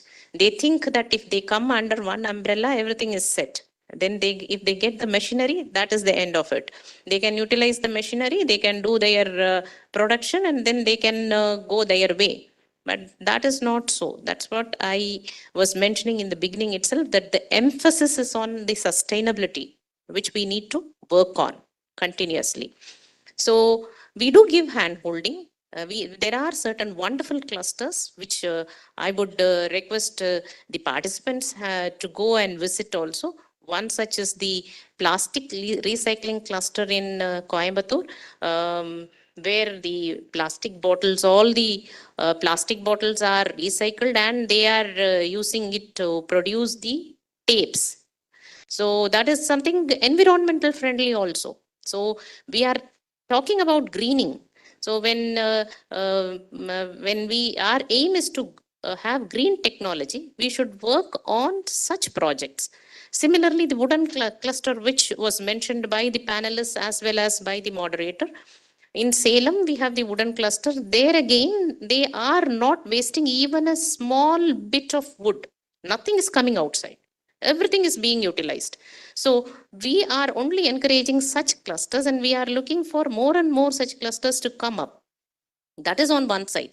The other side is the sustainability, how the CFC is going to be utilized, how workable we can make it, how to bring more technology into it. Now we are working on 2 mega clusters. You might all know that we have the pharma cluster here, which is going to come up in Dindivanam, and the precision cluster that is going to come in Tirumudivakam. There we have a common testing center, common laboratory. Again, in Solavampalayam, we are having a plug and play model for silver anklets. All silver anklet, you might be having an idea about Salem, where silver anklet making is very famous. And there we are going to bring in a design center. Separate design center. The silver anklets that are made in north is thin and it is weightless, but here the technology is that it is very heavy and the designs are also very elaborate designs are there.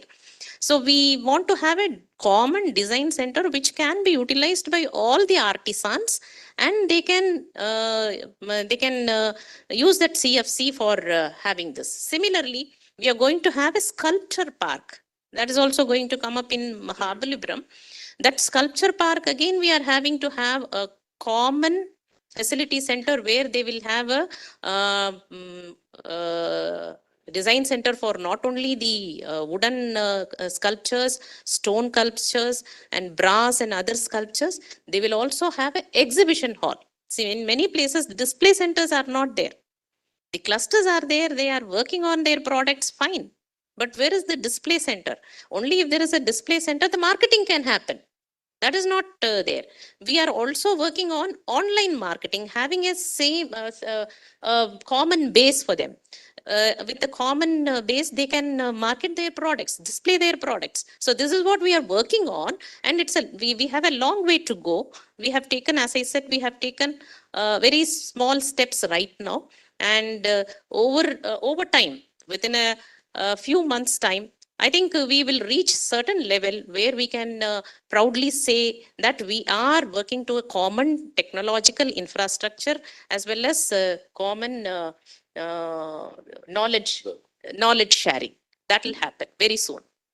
So Madam has promised holistic cluster development. Supporting Madam, when my answer was the MD of SIPO, their meeting, when they came there, all the teams of SIPO participated.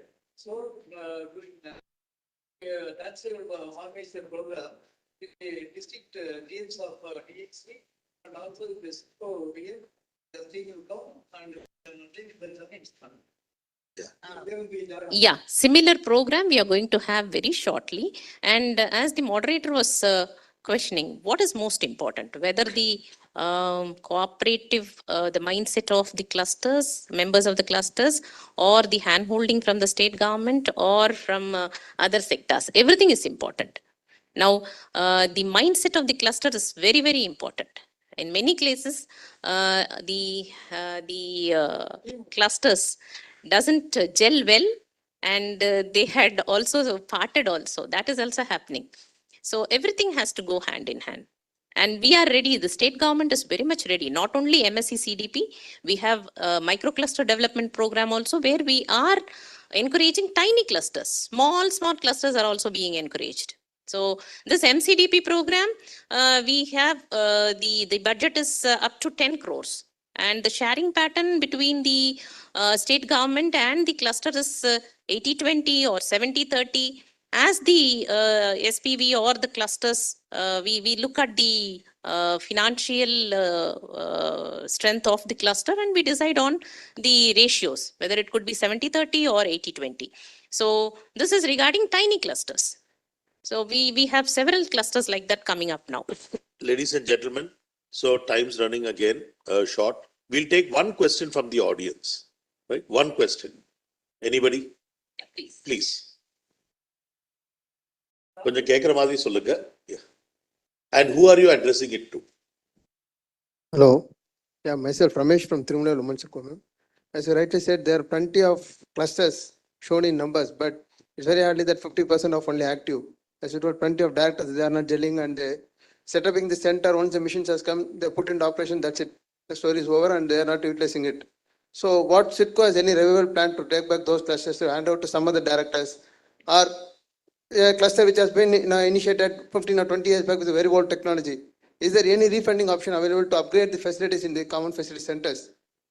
And whether the old closed unutilized clusters can be given to some other industrial estates to make use of it? That's a wonderful question, which I was mentioning initially when I started also, that some of the clusters are still latent. They have not started and the numbers are huge, but the clusters that are robust and working are very minimal. So we are working on that. Certain clusters have gone into hibernation. They have not worked after some time. So we are planning to take up those clusters. We'll either ask the same SPV to start again if they are willing. If not, then we have to change it to some other cluster. We are working on that. Thank you. So thank you all. Time short, but let us all remember one basic definition. Cluster is not a common facility or a park. Cluster is a product and a district. So Tirupur thing, Ambur leather or Chennai engineering. So Chennai engineering, at least I understand, there are more than maybe 1,000 enterprises with more than 25 to 50 crore turnover. Chennai Engineering and Auto Corporate. So cluster is a product and a location. Within the cluster, there are 20 interventions. Common facility center, joint marketing, joint thing, leveraging various service providers. So let us not get confused between a cluster and an SPV or a network. Okay, basically. Normally we use it interchangeably. Mr. Basman. Question over, ma'am. Over G. Basman and, you should Sorry, one just special Yeah, because, it's a gathering and people should understand. So thanks to Government of Tamil Nadu, they have approved honey extraction cluster at Vellore. And, through Tanstia, we have approached and things have happened fine. Now the question is, see, basically the intent of honey extraction cluster to have more and more bee farms. No, B farm is an entrepreneurship, micro level, village level entrepreneurship. So that we are coming up at Vellore. Everything is fine, but working capital, to execute. So how? Now, your project, your cluster, I remember still that it has two components. One is the bee farm, beehive production, bee production, that is the honey production, where you want to have small bee farms. That is one thing. That is individually you want to have it in each and every household or wherever they have a garden, small garden, even at their home. They can have your set, whatever that bee capturing set, beehives, whatever it is. The other one is what we have approved now. That is you collect the honey and then process it and then you can sell it, market it. So the concept of bee cultivation, that has to catch up, and you need to first prove to us. You have to prove your metal, like how many people will be willing to start this apiculture. If they can do that, then we can move on to the next level. So first, you take this funding for your honey production. Then if this comes out successfully, we will definitely support you for your apiculture also. Yeah, and just to I inform, think that answers your question. yeah, just to inform you, for apiculture, we have a separate budget. We have already proposed to Government of Tamil Nadu, and our Chief Minister has allotted 10.25 crores to the whole of Tamil Nadu for beekeeping. It has happened last year It's the itself. dearth of fund. Yeah, we have fund for beekeeping, but my question is a little different. To run the common facility center, that means honey extraction facility, yes, working capital plays a role. So whether TAIC or, our Tamil Nadu. You can go in for bridge loan. We'll support it. And if you have any problem, you can contact Mr. Uma Shankar. Sitco will be very happy to help you. Thank you. Thank you, sir. Thank you all.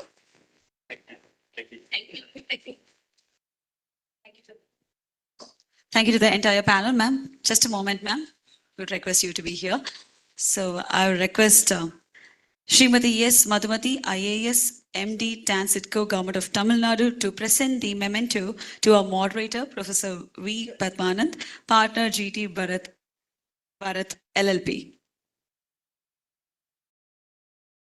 Thank you, sir. Thank you, ma'am. Ma'am, I would also request you to present the memento to our panelists as well. To Mr. Uma Shankar, the former DGM, TANSITCO. Thank you, sir. And to the Sendil Kumar R, IEDS, Deputy Director, MSME, DFO.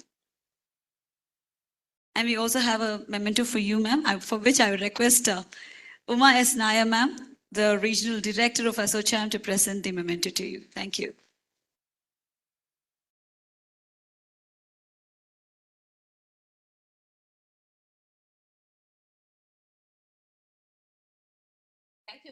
Can we have a group picture taken? Yeah, thank you. Thank you, ma'am. Thank you, sirs. Thank you very much.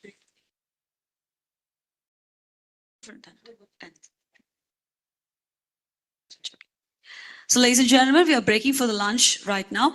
And so kindly please be back at 2:30. We are gathering at 2:30 to start the next session. Thank you.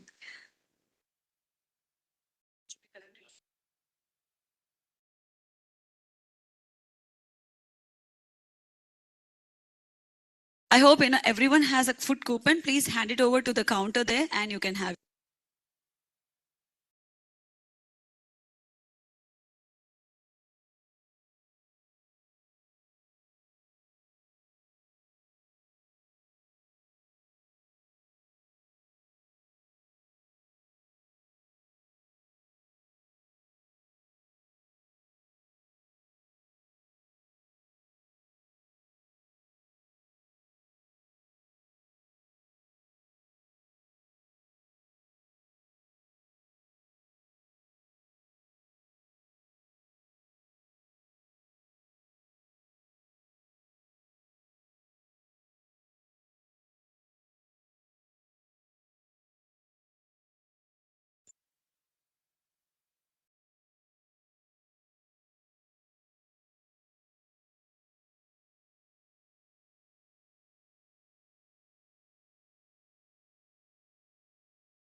Abhay?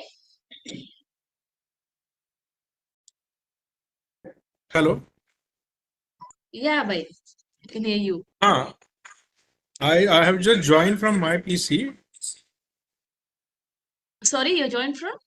Uh, exactly what time actually the session will start? 2:30, no? Right, yeah, 2:30. Should I log in as a Suresh Lunde sir or from Abhay Ravetkar he can start?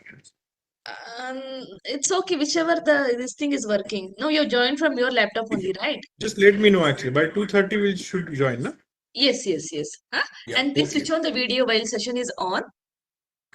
Yeah. Okay, thank you. Wait.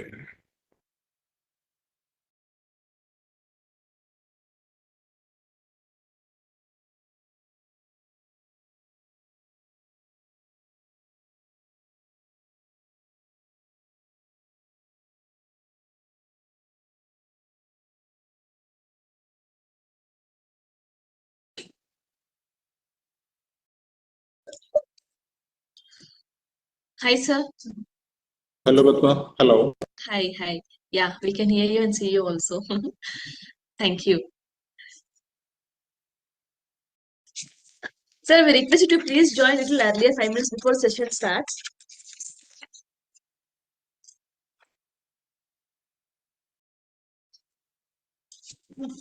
So, can you hear me? Yeah, it's not that, no. Sir, I think you're on mute. It's not that, no. The name of the Okay. company. Yeah, you're audible. Yeah. We can see you and hear you also. Please join 5 minutes earlier to the session starts. Huh? Okay. 3:30 is the session time, right? Right, sir. Exactly right. Yeah, 3:30 it starts. Okay, I'll join at 3:15 also. Yeah. Yes, sir. Sure. Is there any disturbances from my side, like noise No, or no, no. something? It's clear, sir. It's clear. Thank you. This is my video conferencing room. I was thinking whether to log in from the phone or this would be fine. This is fine, right? This would be fine, sir. Okay. Thank you. Yeah. Thank you very much, sir.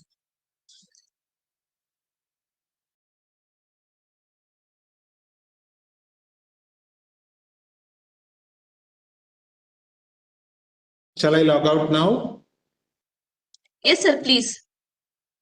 Thank you.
No, no, that's okay.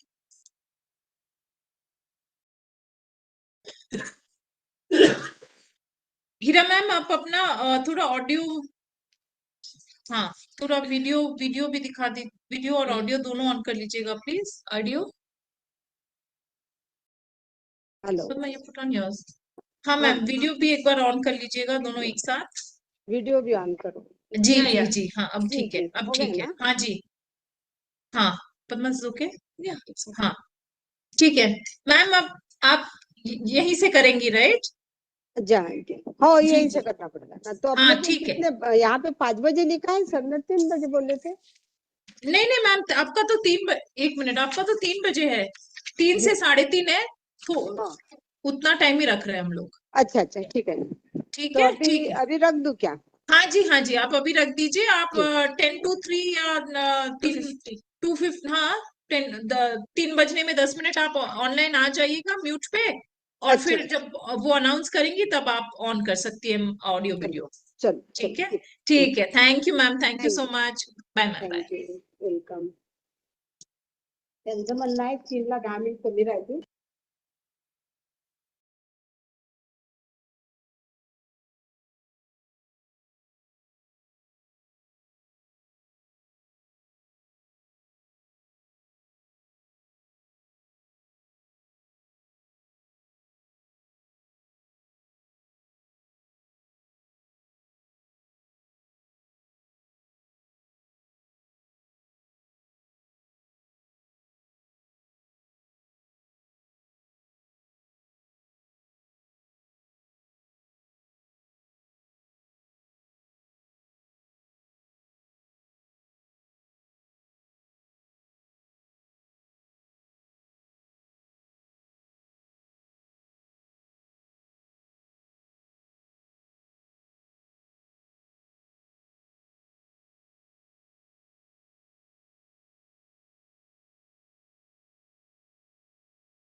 Hello.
Gujarat State Plastic Manufacturer Association.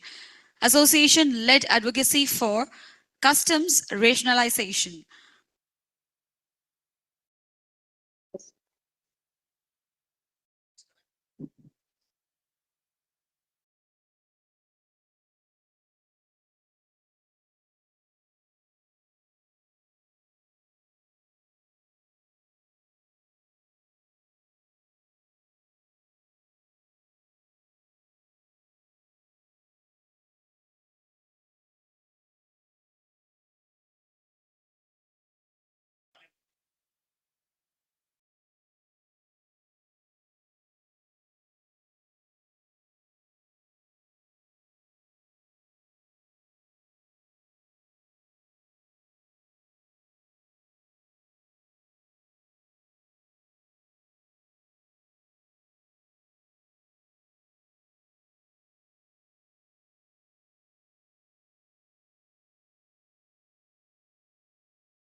Well, the theme of the session is enabling policy environment for providing a fillip to cluster-led growth.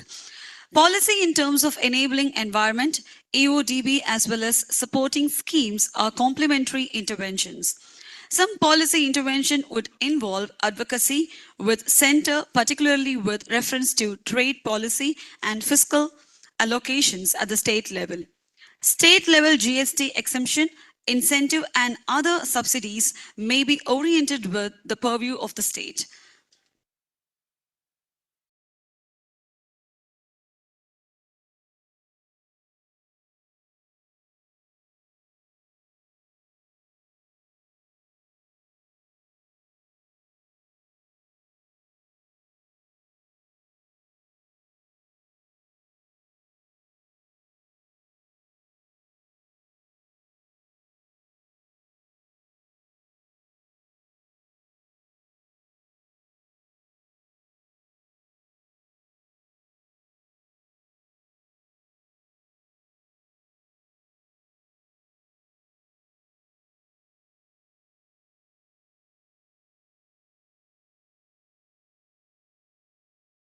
Mike.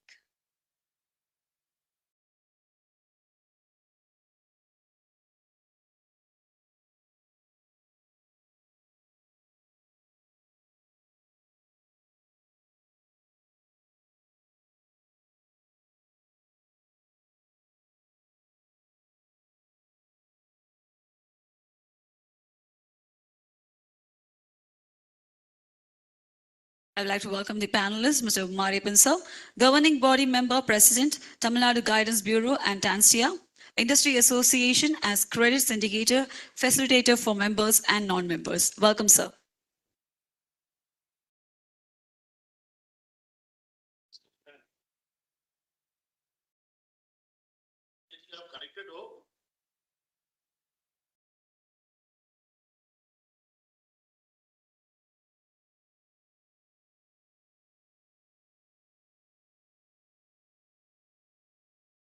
Check, check. Londe ji is connected, are you sure? लोंडे जी आप connected है तो हाँ बोलिए.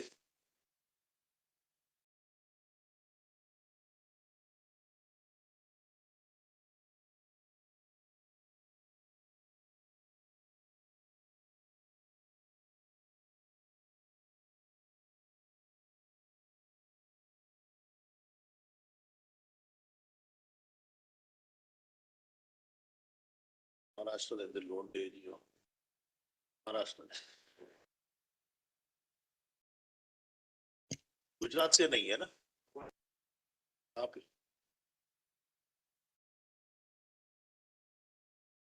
ठीक है हम चालू नमस्कार प्रणाम ஸ்டேட் ரெப்ரஸன்டேட்டிவ்ஸும் ஜாயின் பண்ணுவாங்க மகாராஷ்டிரால. இன்னைக்கு நாம கேட்ட மாதிரி மகாராஷ்டிரா இப்போ கிளஸ்டர் டெவலப்மெண்ட் நம்பர் 1 இருக்காங்க. தமிழ்நாடும் ஒரு ஸ்டெப்பு முன்னாடி. சொன்ன மாதிரி மகாராஷ்டிரால 50 ப்ராஜெக்ட் இம்ப்ளிமெண்ட்டும் பண்ணியிருக்காங்க, 150 ப்ராஜெக்டும் டார்கெட்டும் பண்ணாங்க மினி கிளஸ்டர் ஸ்கீம்னு சொல்லிட்டு. அவ்வளோ அது மட்டும் இல்லை, எல்லா கவர்மெண்ட் ஒஃபீஷியலுக்கும் அவங்க அப்ரேசல் ரிப்போர்ட்டையும் கிளஸ்டர் டெவலப்மெண்ட்டுக்கு மார்க் கொடுக்குறாங்க. Meaning the whole ecosystem is oriented towards cluster development in Maharashtra. So that also we'll be having Suresh ji now, Suresh Londe ji, who will be joining us. Before that, let us start off with Mariappan ji now, the first panelist. Mariappan ji, as you know, has also led to several policy initiatives and recommendations to the government. இப்போ பாலிசின்னு பார்க்கும்போது MSME இல்லை cluster பாலிசின்னு பார்க்கும்போது ரெண்டு விதத்தில் பார்க்கலாம். ஒன்று central government பண்ணுறது, what the central government can do. Second one is what the state government does. So state government typical policy என்ன? Like for example best investment policy இருக்கிற ஸ்டேட் பார்த்தீங்கன்னா இப்போ காஷ்மீருக்கு தான் பெஸ்ட் இன்வெஸ்ட்மெண்ட் பாலிசி. காஷ்மீருக்கு இருக்கு, கூட நம்ம பஞ்சாபுக்கு இருக்கு, மூணாவது பீகார். சரிங்களா? So these are the 3 states which the best investment policies are there. So Londe ji has also joined us. Welcome Londe ji. Yes sir, thank you. So I just मैं बस introduce कर रहा हूँ discussion को. So Please. So जैसे if you are in Kashmir, about 8 to 10 times the investment you are getting back in terms of GST waivers or GST reimbursement.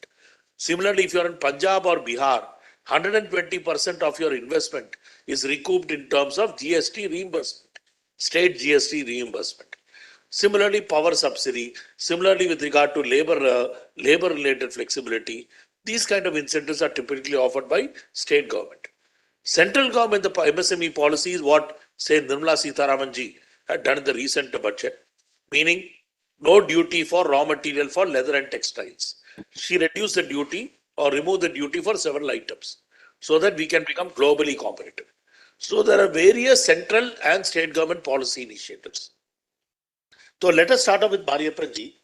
MSME policy initiatives, what have you recommended from Tamil Nadu's point of view? One is for the state government, next is for the central government. So I will request each panelist to speak for 5 minutes first. We will have 2 or 3 questions. So not more than 5 minutes, please. Thank you. Mariappan ji.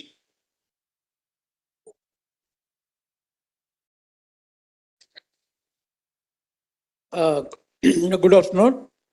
Mainly for the cluster common facility centers, either the government of India or state government, they are funding only for the purchase of plant and machinery, capital investment. The promoters have to invest on the land and building. The land can be either rented or they have to own it. Rented land means they need now more than 30 years lease agreement. So that is not practically possible. Nobody is coming forward to give the land on 30 years lease to a private purpose. So we requested CITCO in each and every district when they are promoting CITCO industrial estates, they have to allot at least 5% of the total area exclusively for promoting common facility center, so that they can get all the approvals easily. And the government of India, they are giving priority whenever any common facility center is set up, either in the SIPCO or SIPCOT or any government autonomous body. So this for the cluster is concerned, we have given this proposal. Number 2, as for the morning also, our Tirumani president has spoken, there is no provision for getting the working capital for the common facility center. What is happening? None of the directors are willing to sign for the as a guarantor to get any loan. So we request government of India as the state government, when they are preparing the DPR, certain percentage has to be accommodated for the working capital. See, when they are giving 80%, 70% grant and aid for the purchase of plant and machinery, working capital margin only the promoters can bring in, and 73% or 90% of the loan, government of India, they have to provide for that. For that, SIDBI can give the funding proportion with the state government assurance or the CITCO guarantee. So this, as per the cluster is concerned, we are giving this one, and there is a lot of delay in releasing the funds from government of India to the common facility center. What is happening? For instance, we are importing any machinery, we have to minimum 6 to 9 months they need for to deliver the material. Only after getting the LC is open, the material manufacturer will start the production, and for that we have to open a LC. For that, whatever funds the SP member is having, he has already invested for the land and building, and once 80% of the construction is over, then only Government of India will release the funds. So for that purpose, we are requesting the SIDCO can provide the funds, or the Tamil Nadu Industrial Investment Corporation, State Financial Corporation, and we are talking with the state government MD, the TIC MD, Mr. Asraj Verma, to provide a bridge loan.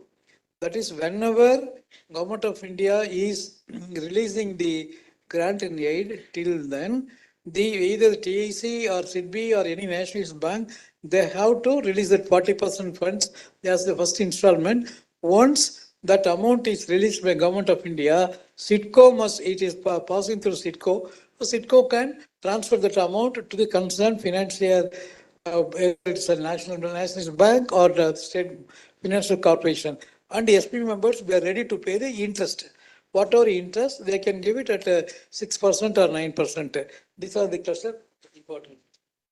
Thank you very much, Laripaji. Very beautifully said. This is with regard to the MSc CDP scheme, where common facilities. Earlier, the norm was for 16 years, please. Then somebody made it to 30 years. So very right, it is very unrealistic expectation to look at this. This should be compromises, one suggestion. Second one is with regard to working capital support to operate common facilities or physical infrastructure. So this also could be considered, but anyway, that is one which you have been recording. Next one is critical problem why projects are not implemented well. Delay in release of funds from central government. So bridge loan is something that state government has been facilitating to a very limited extent, but that should be facilitated more, is what Madam Madhumati is also saying, and also through TIC, Hansraj Vermaji. The bankers want only or retropad of SIDCO, if they can address the HDFC bank or any bank, we are ready to Very good. for the amount. That is sufficient. They don't want to execute any MOU. Very good. Very good. That is, they have agreed. The commission Yeah. Very good. Agreed. Very good. Yeah, they are providing. Very good. So HDFC Bank is willing to support this also. Now let us come to Londeji. All of you, by way of introduction, Londeji has pioneered the interventions in Maharashtra. We are soon going to have how many 200 common facility centers perhaps in Maharashtra, which will be not a national record, it will be a world record. Right? Londeji. So जो भी हो, तो हर cluster में there are going to be 2 or 3 CFCs, and already many are there. So question now is, what is the best practice? What is the secret of Maharashtra? Is it because Marathis are willing to cooperate and work together? That is one that we know.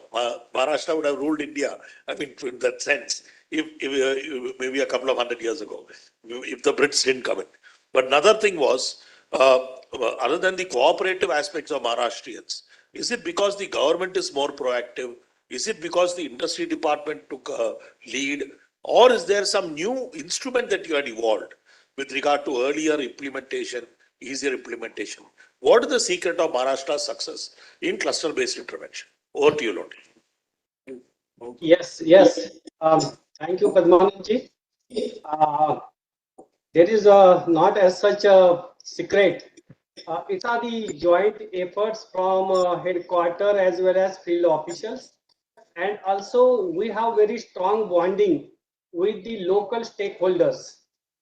The head office continuously work closely with the field offices, and we go combinedly with the stakeholders, identify the stakeholders and the export potential areas.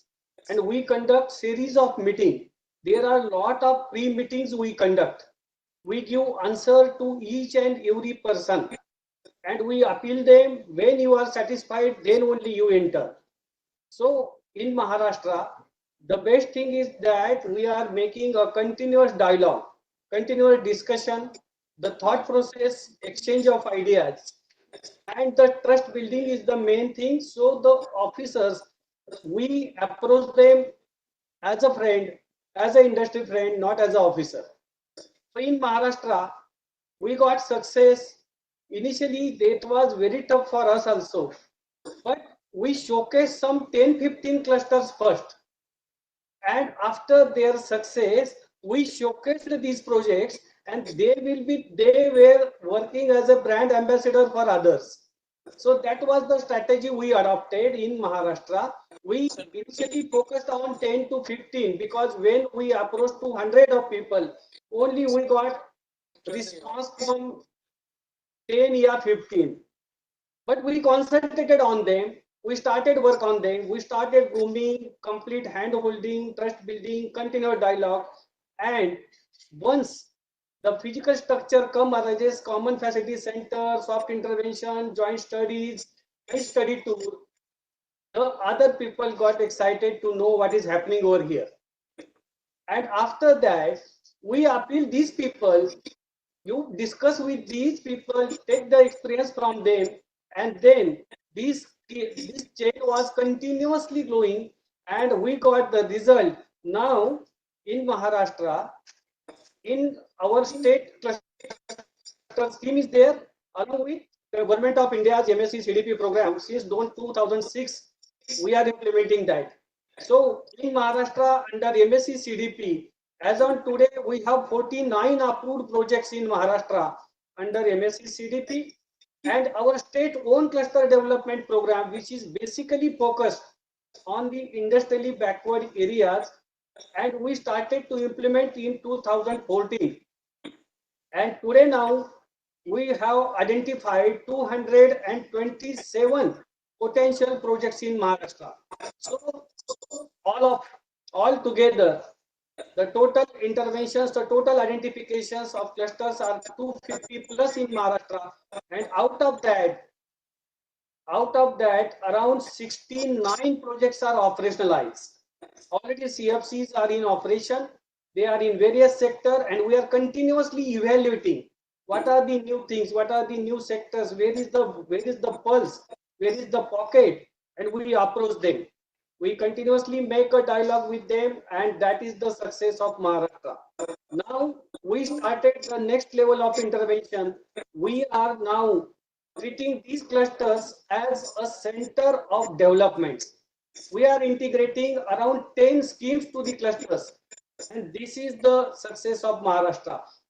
I definitely like to inform you that in our CMEGP scheme, which is Chief Digital Employment Generation Program for the new entrepreneurs, we kept the quota of 20% of the cluster related activity. So continuously we are working how to increase the base of the cluster, how to diverse the activity, how to integrate it, and now we are working on at least 20 clusters should be the export sectors of Maharashtra. So this is the complete roadmap of Maharashtra we are working on. Yeah. One more question to you, Londeji. Yes. Soft interventions. Yes. So hard intervention, throughout India, the focus has been on hard intervention, technology Yes. upgrade. But other than technology, there are so many interventions in terms of facilitated through business development services. It may be raw material bank, joint procurement, for example. It may be common marketing. It may be common establishment of ERP systems, or it may be with regard to common skill upgrading programs. All this is now done by industry associations and SPV in India, but they are more of anecdotes. Well, one raw material bank in whole of Tamil Nadu doing 200 crores, but 200 associations not doing it, or other than 4 or 5. So same thing, we have best practices and anecdotes in Maharashtra. How do we make it a mass movement? Procurement optimization, common marketing, common skilling programs through associations. Are you thinking of along those lines also, or focus only on technology upgrading? Sir, from the beginning, since beginning, we focus the integration and linkages with management and engineering colleges. We guided all clusters while formulating the DSR proposal. We formed first a district level cluster coordination committee. In that district level cluster coordination committee, we specifically added the local colleges, local engineering college, local ITI, banker, and mainly management and engineering colleges. So since beginning, we have connected in industry academia linkages to this cluster. And we got very best result from that, because we are asking to the clusters, who is your technical institutions to whom you have tied. For each and every cluster in Maharashtra, there is one technical organization, technical institution at local place, and very reputed a state level institution, a national level institution as a second hands-on, a second organization to be tied up. So this is the facility, and for each and every cluster for CFC, we advise while preparing the DPR, the skilling activity shall be the integral part of the common facility center. So these are the two things we have initiated. So this was very much helpful to us. Each and every cluster, even 1 crore CFC, 50 lakh CFC, have one college attached with him. So this is the thing that are the steps we have taken. Now let us come to Mariappanji. Mariappanji, if of all the clusters, there are maybe 100 clusters or 150 identified clusters in Tamil Nadu, work is ongoing in maybe 100 clusters, different departments, different agencies. Of all these clusters, which you will say is the best cluster in terms of interventions, in terms of providing jobs, in terms of growth? Sir, basically, you are repeatedly advising before formation of any cluster that we need a strongly acceptable, strong leader. That is the basic essential to promote any common facility center. Unless the chairman or MD is having the command, he is having the capacity to convince all his colleagues and the SPV members, it is not taking off, and we need minimum 5 working, devoted SPV members who will be continuously contributing, sir. Many of the clusters are not taking off even after getting the funds sanctioned by the Government of India and Government of Tamil Nadu. See, this is the main reason. See, only we are getting the grant in aid. Other works as a proprietor or a partnership firm, the SP members, they have to work together. There are a lot of approvals have to be get from the government agency. Give an example of the best cluster. Yeah. One or two. Yes, sir. In there is one plastic association headed by one Rakapan. They within 1 year they established in a better way. They are going for expansion, and another the wooden furniture cluster in Salem, because with your help, we have taken them to Kerala. We visited nearly 4-5 wooden furniture clusters. From the beginning, they are doing in a wonderful way. That is very successful. And as I told in the morning, Krishnagiri printing cluster is one of the best micro-based SPV members who have done a wonderful job. Now within 7 years, they have grown like anything. And one more request, so in this contest, we want to discuss it 2-3 years back, when Government of India has wanted the opinion of different state to how to increase the project cost from 15 crores to more. At that time, we suggested that at least 25 to 30 crores it has to be increased. Now, Government of India has increased the DPR total project cost to 30 crores. But what we requested for, secondly, that is already I availed about 80% on when the scheme was for 15 crores. So whether now after operating for 4-5 years, we need some more machines and other things. At the time we were limited to prepare our DPR within 15 crores. Now Government of India has enhanced to 30 crores. So the balance up to the balance amount of 15 crores, we are requesting, and you can also take up with the ministry, sir, that we can make a second DPR. In the PMAGP program, previously they were not considering the second time loan. But for the last 3-4 years, Government of India, MSP Ministry, for a successful PMAGP candidates, they are giving. Like that, for cluster also, the left out amount, once it is given, we know at the time of initial stage, we are not able to provide full-fledged machinery, sir. So wherever the full-fledged machinery is given, they are very successful. Thank you, Mariappanji, in this context. Now, Londeji, What about foreign direct investment? Tamil Nadu, Maharashtra, and Gujarat are leading states with regard to foreign investment. Now, all states or most states in India, not that they have no money, money is expended in so many other activities. The government cannot invest. Government cannot spend also. That is the kind of fiscal situation many states are in, including Tamil Nadu, meaning many other activities require funds. So how do you get in foreign investment where domestic investment is relatively, it is complementing, but there is always a gap. What is the secret with regard to your foreign direct investment policy? How is it different from other states? Are you giving added land free of cost, land parcels developed, some special incentives in terms of GST exemptions or power subsidy? How is the investment policy in Maharashtra unique? Or is it that Maharashtra is so attractive because of other reasons, connectivity, good labor force, strong labor, that kind of thing, and manpower, and a good security environment? What is the reason of Maharashtra's success in foreign investment promotion, direct investment? Please. Yes, yes.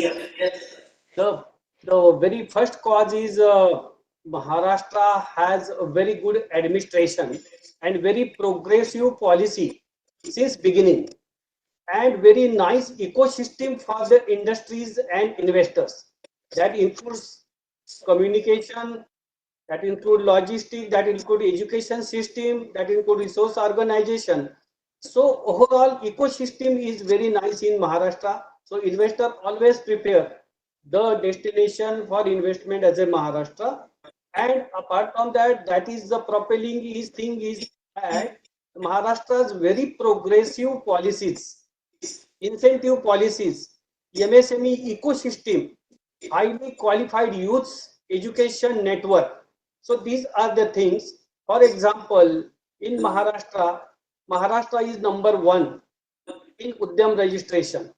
So there is a very vibrant MSMEs over here.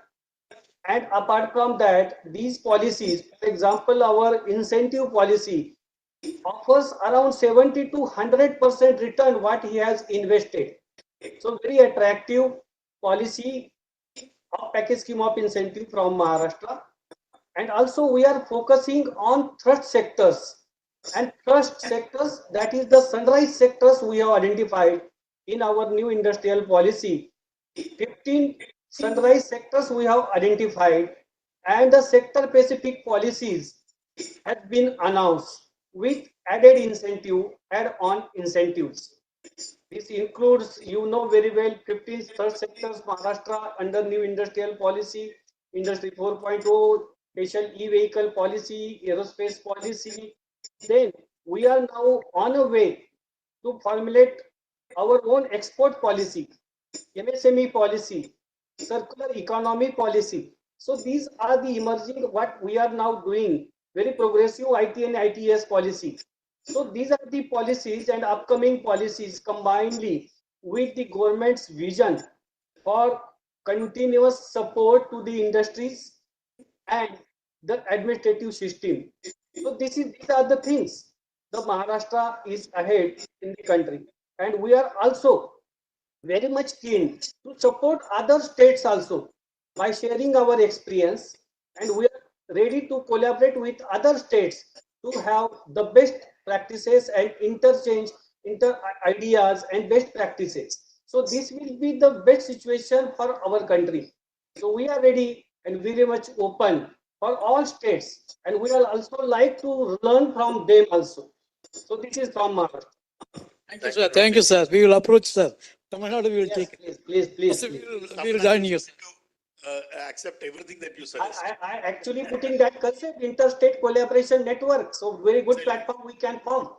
Good idea, sir. Very good idea. Now, time is running short, so I will not take up the discussion. Questions from the audience, please. 2 questions. Anything to Londeji, Mariappaji?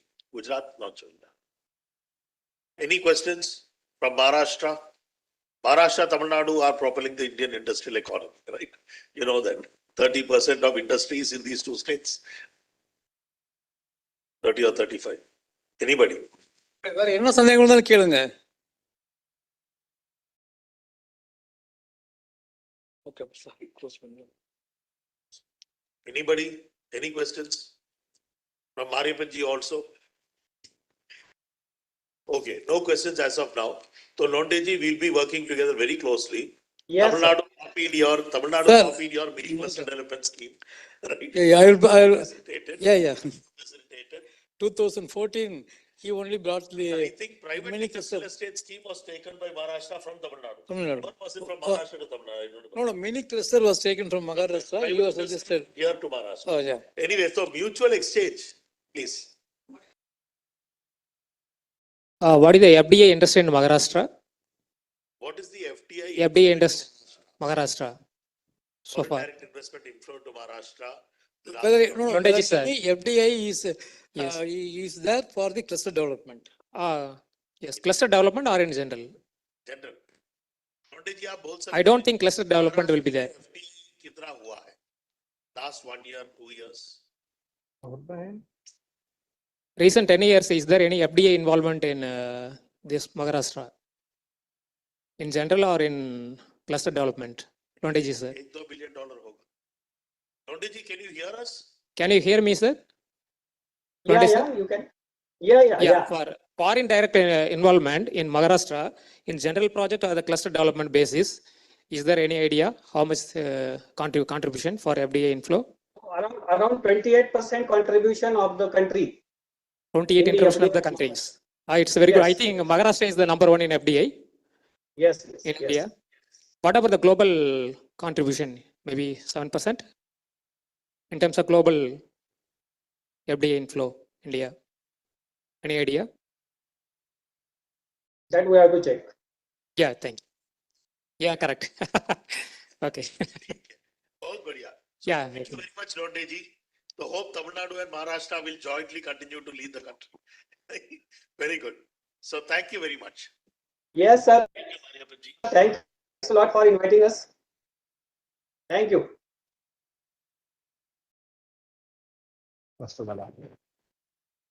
Thank you very much, dear moderator, chair, and the speakers. Well, with this, we are winding up the session, sir. Thank you. And we are moving on to the panel discussion number 6 with the theme Holistic Interventions in Artisan Clusters. Well, I would like to call upon the panelists and the moderator. So first, we'd like to invite the moderator, Mr. Manoj Kar, partner GT Bharat LLP. Welcome, sir.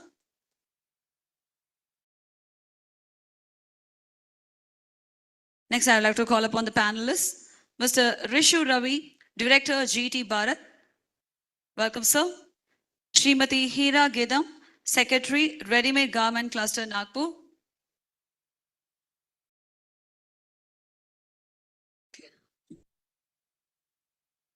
Tirugurucharan Singh, President, Tungwali Honey Bee Producer, Industrial Cooperative Society Limited. So both of them will be joining virtually.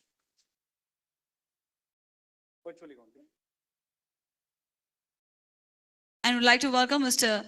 Prakar Katiyar, Associate Director, GT Bharat LLP.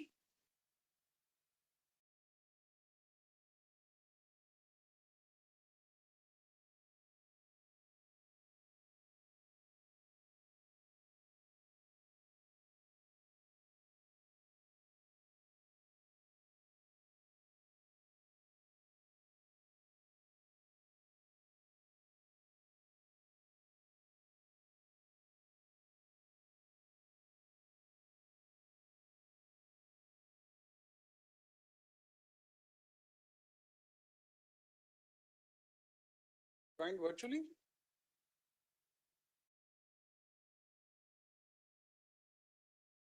The theme of the, okay, let me just explain, sir. So probably I'll just explain and then, I'll hand it over to you. Yeah. The theme of this particular panel discussion is holistic interventions in artisan clusters. Artisan clusters confront problems in terms of design development capabilities, technical infrastructure, skill upgrading options, procurement inefficiencies, limited credit connect through innovative instruments like the MCGEFS. They also face market connectivity constraints. Best practices from related clusters need be imbibed. Over to you, sir.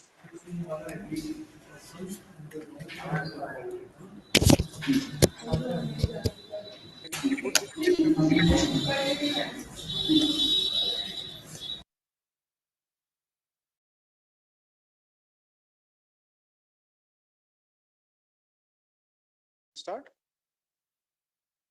Good afternoon, everyone. We'll start with a brief round of introduction. My name is Manoj Karab. I'm partner with Grant Thornton. To add what Padmanaji has already told, that I'm a skilling expert, but I also have a fair bit of experience in mega cluster scheme. I was leading Development Commissioner Handloom and Handicraft 4 mega cluster schemes and closely work on the large scale interventions for the holistic cluster development. Along with me, my fellow colleague, Rishu Ravi, is the director with Grant Thornton.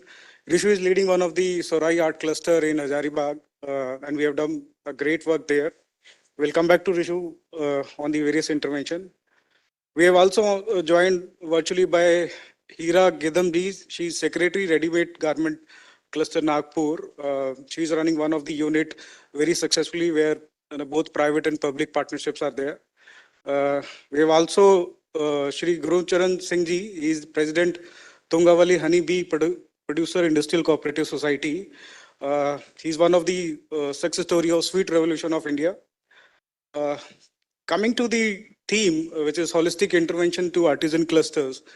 Typically, there are 5 to 6 interventions in a artisan clusters, which start from a design development, then capacity building, skill upgradation, credit, raw material, common facility or technical capabilities there, and the market linkages.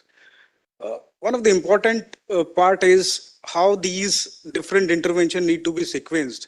I'll share a small story. While we were diagnosing one of the Katha cluster in West Bengal, and there was a group of around 100 artisans. We started asking questions that, what do you need?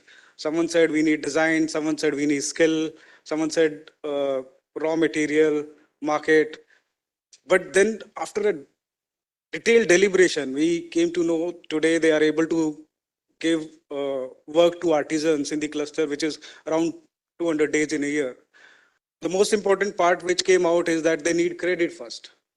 Once they get the credit, they can set up a raw material bank, and which gives a work to more than 265 or 300 days. There is enough market today in India for each and every artisans, whether it is premium or a mid-scale level. So the most important part is sequencing of these different interventions so that there is a sustainable artisan cluster development here. Coming back to Rishu, every great design starts with a great artisan story. You have done a great work in Sorai cluster. We would like to, the audience would like to know what different design interventions, right from doing a product diversification or a market, how these have worked successfully for a dying art, which was only on the mud walls of the houses. So thanks, Manoj. And big thanks to ASSOCHAM for providing me this opportunity to speak on this platform and particularly talk about the Sohrai art, which normally the country doesn't even know, except Jharkhand. So before I speak about Sohrai art, I just want to give some background related to this intervention which we did in Hazaribagh, which is one of the aspirational districts identified by Niti Aayog. So in Hazaribagh, the background of the project is this was a pilot project which we conceived with support of Bill and Melinda Gates Foundation, and it was basically a local economic development project where we need to impact almost 25,000 beneficiaries both in farm sector and non-farm value chain. So now coming to this cluster development, intervention like under non-farm value chain, we identified 2 value chain, particularly in garment, and one is of woodworking. So we have, this took almost a lot of efforts in terms of organizing them into producer organization and industry association. And we mobilized almost 1,000 artisans in these 2 value chains. So when we have, when we formed these SPVs and all, and thereafter, and we were supposed to intervene in these 2 value chains, particularly with respect to having a common facility center, design intervention, technology or the market linkage, design studio. So we found that while working in the field, there is an art called Sohrai, and it's an art almost 10,000 years old that practiced by the tribal community there at Hazaribagh. So what we have seen, this art was vanishing just because the newer generation was not willing to take up because of there was no such opportunity in terms of diversifying into new products, or because they used to do some kind of wall painting whenever there is a harvest season or some kind of marriage ceremony or childbirth, something like that. So what we thought, like, we facilitated through various BDS providers like NIFT, like IICD, and whosoever it is, and provided some kind of design interventions to those artisans, to those Sohrai artisans, so that the product diversification could take place, wherein not only wall painting, that we could bring into some kind of utility products like some kind of tea coaster or some kind of nameplates or garment, and as per the market trend. So that's the intervention which we did, and this has got a lot of traction. And apart from that, we also introduced raw material bank, so that joint procurement could take place by the artisans, so that the economies of scale could be reached out, and secondly, cost efficiency could also be brought in those particular clusters. So that's how we progressed. And based on this, Siddi Bank, they have also seen a lot of traction. Like in Bihar, there's a Madhubani painting, which has got a lot of prominence. So Siddi also, the government of Jharkhand, because now this Sohrai art has also got the GI certification. So GI certification helps us not only to, give some kind of incremental income to the artisans, but also it could bring a transformation in their lives. So that's something. So Siddi has also seen that traction, and they funded a skill training program for 3 months skill development program under this Project Care. And now they also, and government of Jharkhand also wants to diversify this art and just make this prominent across the country, across the globe. So that's how we did the intervention. Yeah. Thanks, Rishu. I think the diversification of product range actually helped in increasing the customer base. People now wearing the jackets with Sohrai art, and plus the coasters and all. Thank you, Rishu, for your inputs. Now going to Hira Gadamji. Madam, can you hear us? Madam, आप सुन पा रहे हैं हमें? We are not able to hear.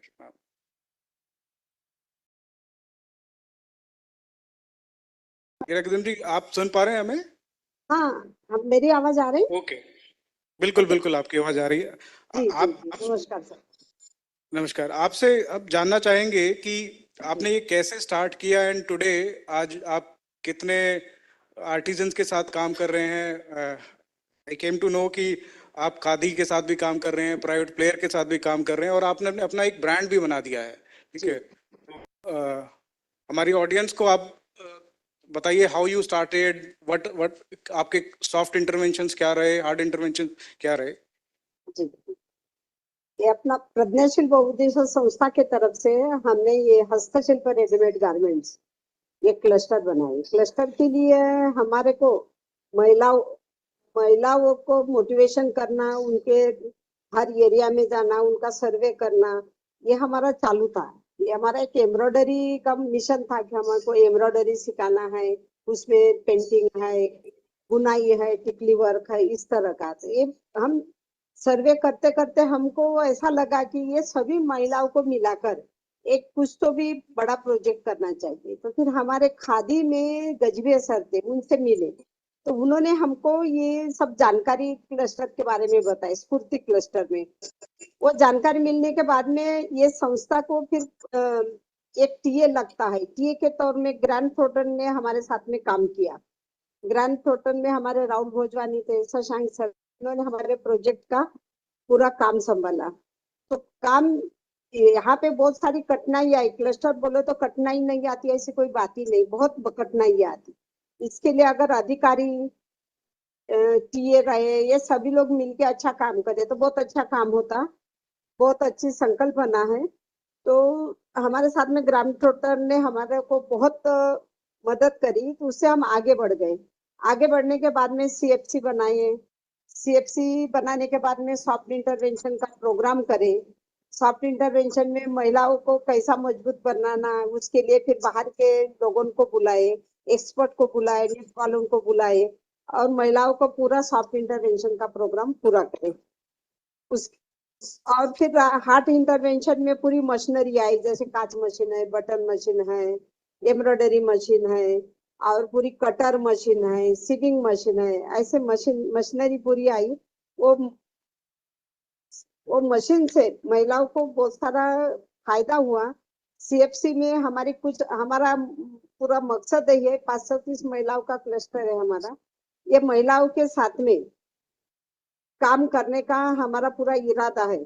कुछ महिलाएं हमारे घर में काम करती, कुछ हमारे सीएफसी में आती, ऐसा करके कुछ आगे चल रहा है। उसमें हमने एक ब्रांड बनाए, हस्तशिल्प करके लोगो बनाए, और वो काम हस्तशिल्प के ब्रांड के तरफ से हम पूरे लेडीज के जैकेट है, सलवार है, जेंट्स के शर्ट है, बंगाली है, कुर्ता पायजामा, इसके ऊपर एम्ब्रॉयडरी करना, पेंटिंग करना, वो ड्रेसेस तैयार करना, ये इस तरह का अपना अभी काम चालू है।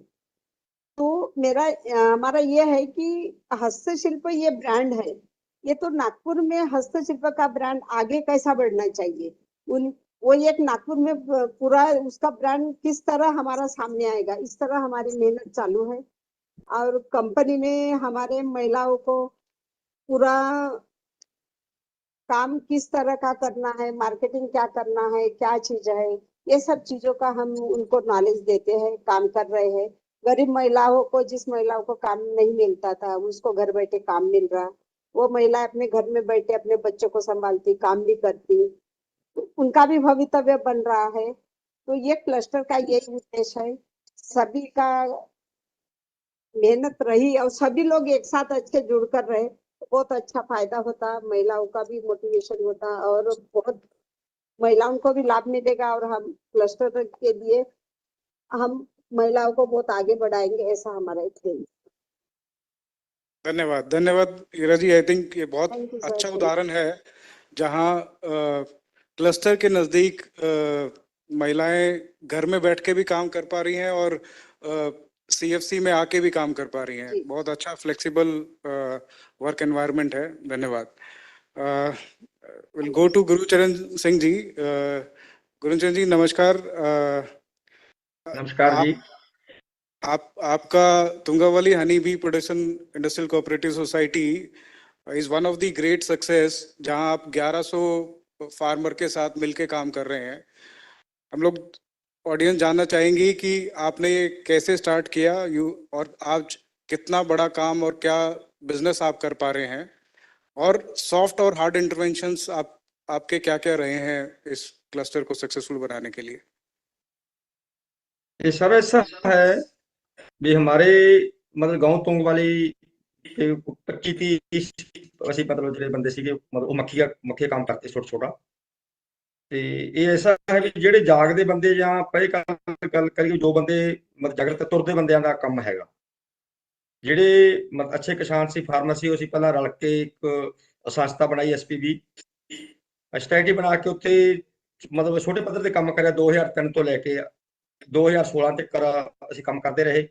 ਉਸ ਤੋਂ ਬਾਅਦ ਜੀਟੀ ਨੇ ਸਾਨੂੰ ਇਸ ਸਕੀਮ ਬਾਰੇ ਦੱਸਿਆ भी कोई सरकार दी स्कीम है स्फूर्ति, उसमें काफी मतलब पैसा मिल सकता है, जो रल के काम करोगे तो ਤੁਹਾਨੂੰ काफी बेनिफिट मिलेगा।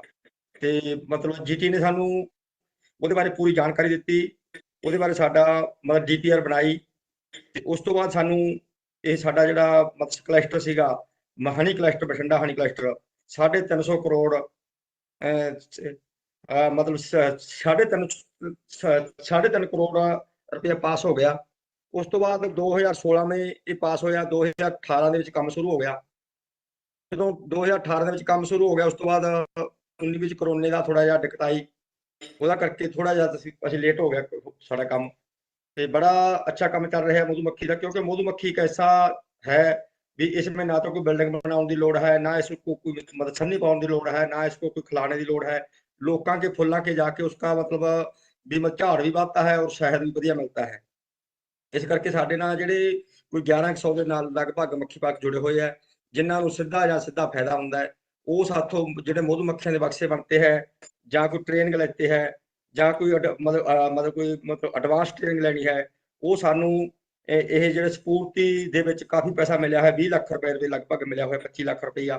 ਉਹਦੇ ਵਿੱਚ ਅਸੀਂ ਵੱਖ-ਵੱਖ ਜਿਹੜੇ ਕੋਈ ਮਾਹਰ ਹੈ, ਭਾਵੇਂ ਪੀਏਯੂ ਲੁਧਿਆਣਾ ਹੋਵੇ ਜਾਂ ਬਾਗਬਾਨੀ ਮਹਿਕਮੇ ਤੋਂ, ਜਾਂ ਕੋਈ ਸਾਨੂੰ ਬਾਹਰੋਂ ਕੋਈ ਵਿਦੇਸ਼ ਤੋਂ ਵੀ ਡਾਕਟਰ ਸੱਦਣਾ ਪੈਂਦਾ ਹੈ। ਤਾਂ ਉਹ ਸਾਨੂੰ ਆ ਕੇ ਜਾਣਕਾਰੀ ਇਸ ਤਰ੍ਹਾਂ ਮਿਲਦੀ ਰਹਿੰਦੀ ਹੈ। ਉਹਦੇ ਨਾਲ ਜਿਹੜੇ ਵੱਖ-ਵੱਖ ਏਰੀਏ ਦੇ ਵੱਖ-ਵੱਖ ਜ਼ਿਲ੍ਹਿਆਂ ਸੇ ਲੋਕ ਆते हैं, ਉਹ ਸਾਥੋਂ ਸਾਰੀ ਇਸ ਤਰ੍ਹਾਂ ਟ੍ਰੇਨਿੰਗ ਵੀ ਲੈ ਲੈਂਦੇ ਹੈ। ਉਹ ਜਿੰਨਾ ਕੋਈ ਸ਼ਹਿਦ ਪੈਦਾ ਹੁੰਦਾ ਉਹ ਸਾਨੂੰ ਸ਼ਹਿਦ ਵੀ ਮਤਲਬ ਦੇ ਦਿੰਦੇ ਹੈ। ਤੇ ਇੱਥੇ ਸਾਰੀ ਚੀਜ਼ ਮਤਲਬ ਬਕਸੇ ਬਣਦੇ ਹੈ, शहद पाने वास्ते बाल्टी बनती है, शहद ਨੂੰ शीशी भी मत बनती है, उसके गत्ते भी दे डब्बे भी बनते हैं, शहद प्रोसेसिंग भी होता है, सारे तरह की सारी सहूलत मिलती है। वो लोगों को काफी बेनिफिट है। जी मोमी शीट बनती है, मोमी शीटी बनती है, कोई भी मक्खी का नजार है कोई 30% से कम होता है। हेलो, मार्केटिंग के लिए गुरुचरण जी क्या कर रहे हैं? हाउ मार्केट में आपका कौन सपोर्ट कर रहा है?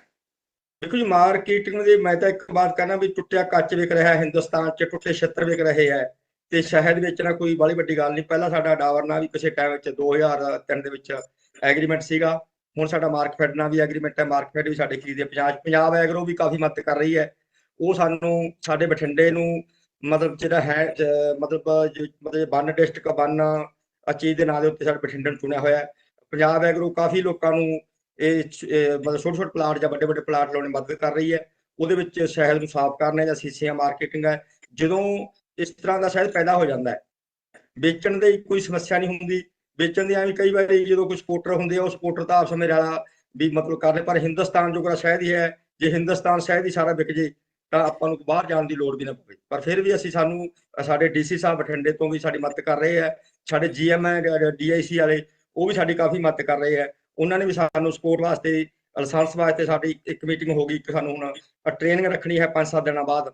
ਉਹਦੇ ਵਿੱਚ ਸਾਨੂੰ ਸਾਰੇ ਸਪੋਰਟ ਦਾ ਕਿਵੇਂ ਲਾਇਸੈਂਸ ਲੈਣਾ ਹੈ, ਕਿ ਡਾਕੂਮੈਂਟ ਚਾਹੀਦੇ ਆ, ਕਿਹੜੀਆਂ ਬੈਂਕਾਂ ਨਾਲ ਤੁਹਾਡੇ ਐਗਰੀਮੈਂਟ ਹੋਣੇ ਆ ਜਾਂ ਬੈਂਕ ਤੋਂ ਲਿਮਟਾਂ ਕਿਵੇਂ ਬਣਾਉਣੀਆਂ, ਉਹ ਸਾਰੀ ਪ੍ਰਕਿਰਿਆ ਸ਼ੁਰੂ ਹੋ ਜਾਏਗੀ। ਫਿਰ ਹੋ ਸਕਦਾ ਵੀ ਜਿਹੜੇ ਮੱਖੀ ਪਾਲਕ ਹੈ ਉਹਨਾਂ ਦੀ ਜਿਹੜੀ ਸ਼ਹਿਦ ਵਿਕਣ ਦੀ ਸਮੱਸਿਆ ਉਹ ਵੀ मतलब कोई ज्यादा कोई जितना शहद, क्योंकि जो सरसों का शहद होता है वो सारा बाहर जाता है, वो शहद जम जाता है। लोग जमे शहद को अपने लोग जमे शहद थोड़ा माड़ा गिनते खाते नहीं है, जो जमया शहद लोग खाण लग गए फिर कोई समस्या नहीं, फिर अपने हिंदुस्तान शहद बिक जा करूगा, क्योंकि 8 ग्राम एक मनुख को शहद आता है, कोई ज्यादा शहद नहीं है। मार्केटिंग की कोई समस्या नहीं है।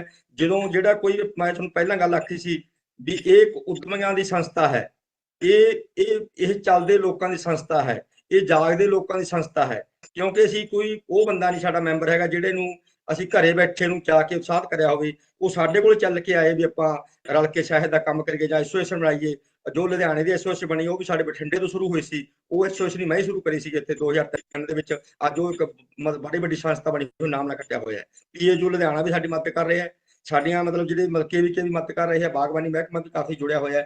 पर जिहड़ा हुण सेंटर दा नैशनल बी बोर्ड बनिया होया है, नैशनल बी बोर्ड का 3 मतलब 500 करोड़ रुपया है, वो साडे पंजाब च नहीं लग रहा।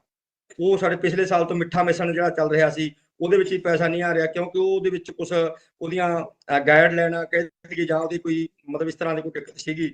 ਉਹ ਅਸੀਂ ਹੁਣ ਵੀ ਨੈਸ਼ਨਲ ਬੀ ਬੋਰਡ ਨਾਲ ਮਿਲ ਕੇ ਉਹ ਸਾਰਿਆਂ ਵਾਸਤੇ ਇੱਕ ਸੰਸਥਾ ਰੂਪ ਚ ਨਾਲ ਗੱਲ ਕਰਾਂਗੇ ਤੇ ਤੁਸੀਂ ਵੀ ਹੋ ਸਕਿਆ ਸਾਡੇ ਇਸ ਜਰੀਏ ਤਾਂ ਉਹਨਾਂ ਤੱਕ ਗੱਲ ਪਹੁੰਚਾਓ ਵੀ ਜਿਹੜਾ 500 ਕਰੋੜ ਰੁਪਈਆ ਬਜਟ ਮਿਲਿਆ ਸੀ ਉਹ ਪੰਜਾਬ ਦੇ ਵਿੱਚ 1 ਰੁਪਈਆ ਵੀ ਨਹੀਂ ਮਿਲਿਆ ਜਿਹੜਾ ਮਿੱਠੇ ਮਿਸ਼ਨ ਦਾ। ਸਾਡੇ ਵਿੱਚ ਜਿਹੜੇ ਮਤਲਬ ਇਹਦੇ ਜਿਹੜੇ ਮੈਂਬਰ ਲੇਡੀਜ਼ ਮੈਂਬਰ ਵੀ ਹੈਗੇ ਆ ਤੇ ਸਾਡੇ ਮਤਲਬ ਆਦਮੀ ਵੀ ਹੈਗੇ ਆ, ਤਾਂ ਕਿ ਸਾਡਾ ਰਲਮਾ ਕੰਮ ਚੱਲਦਾ ਹੈ ਤੇ ਕੋਈ ਮਾਰਕੀਟਿੰਗ ਦਾ ਕੋਈ ਜ਼ਿਆਦਾ ਸਮੱਸਿਆ ਇਸ਼ੂ ਨਹੀਂ ਹੈਗਾ, ਕਿਉਂਕਿ ਜਿਹੜੀ ਚੀਜ਼ ਪੈਦਾ ਹੋ ਗਈ ਤਾਂ ਫਿਰ ਉਹ ਚੀਜ਼ ਕੋਈ ਵਿਕਣ ਵਾਸਤੇ ਤਿਆਰ ਹੋ ਜਾਂਦੀ ਹੈ। ਕੋਈ ਇਹੋ ਜਿਹੀ ਸਮੱਸਿਆ ਸਾਨੂੰ ਤਾਂ ਅਜੇ ਤੱਕ ਆਈ ਨਹੀਂ, ਕਿਉਂਕਿ ਸਾਡਾ ਕੰਮ ਕਾਫੀ ਚਿਰ ਤੋਂ ਚੱਲ ਰਿਹਾ ਹੈ। ਅਸੀਂ ਮਤਲਬ ਹੇਠਲੇ ਪੱਧਰ ਤੋਂ ਤੁਰੇ ਹੋਏ ਹਾਂ ਤੇ ਹੁਣ ਤਾਂ ਸਰਕਾਰਾਂ ਬਹੁਤ ਮਦਦ ਕਰ ਰਹੀਆਂ, ਸੈਂਟਰ ਸਰਕਾਰ ਵੀ ਹੱਥ ਫੜ ਰਹੀ ਹੈ, ਪੰਜਾਬ ਸਰਕਾਰ ਵੀ ਹੱਥ ਫੜ ਰਹੀ ਹੈ, ਹੋਰ ਸੰਸਥਾਵਾਂ ਕਹਿ ਲਓ ਜਾਂ ਜਿਹੜੇ ਕੋਈ ਹੋਰ ਹੈਗੇ ਸਾਨੂੰ ਕਾਫੀ ਮਦਦ ਮਿਲ ਰਹੀ ਹੈ। Thank you, Guruchan ji. Guruchan ji is doing a wonderful job. They got an assistant under Safurti of around 2.5 crore, and they're cloaking a business of 2.5 crore today every year from their cooperative society, and very well tie up with Dabur as well as Markford and Punjab Agro. A very good example that how a successful holistic cluster development can happen with 1100 farmers working together. Thank you, Guruchan ji. Yeah, my next question will be to all of you. Will be the same question that you all have tasted some success in the cluster. Now, what is next? What more support or what new interventions you are looking to put it in a different scale or in a different angle? Rishu, we'll start with you. So what we have thought of, like, these two clusters which we have promoted. So we are working in a convergence approach. So we are facilitating all these BDS providers in a common ecosystem. And we are also submitting, these two proposals under Spurti scheme of Ministry of MSME. So once a common facility center would come up in those two particular clusters, so, we could expect, a lot more of finished products as well as, good market, good design studio, because it requires a lot of, in terms of hard infrastructure. So for that matter, we are setting up a common facility center at these two clusters. And thereafter, these CFC would be helpful in terms of income enhancement for these artisans. Right, right. Anything, since Sorai is not much known, what more can be done to create awareness about Sorai? So what we have done, we have facilitated so many, trade fairs, exhibitions. So the artisans have also, participated in some kind of fashion show, and we have facilitated this trade fair in the Delhi Heart and Saras Mela. So that's all being done in the kind of close convergence with, SRLM or NABARD, SIDBI. So this is the way which we have adopted, and we have thought of scaling up further. Thank you, Rishu. I think it's a very beautiful art with showcasing the wildlife, and it's very unique. So people should go and search out Sorai art, where products available. We are also promoting a portal which is called eGram, where we are selling the product on the portal also. Coming to Iragidam, Madam ji, इसके बाद क्या करेंगे अब? आपका after doing own brand, आपका खुद का brand बन गया है, इसको और बड़ा कैसे करेंगे अभी आप म्यूट पे हैं own?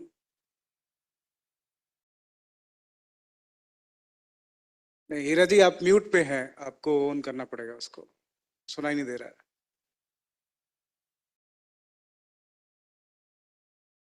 Can you check?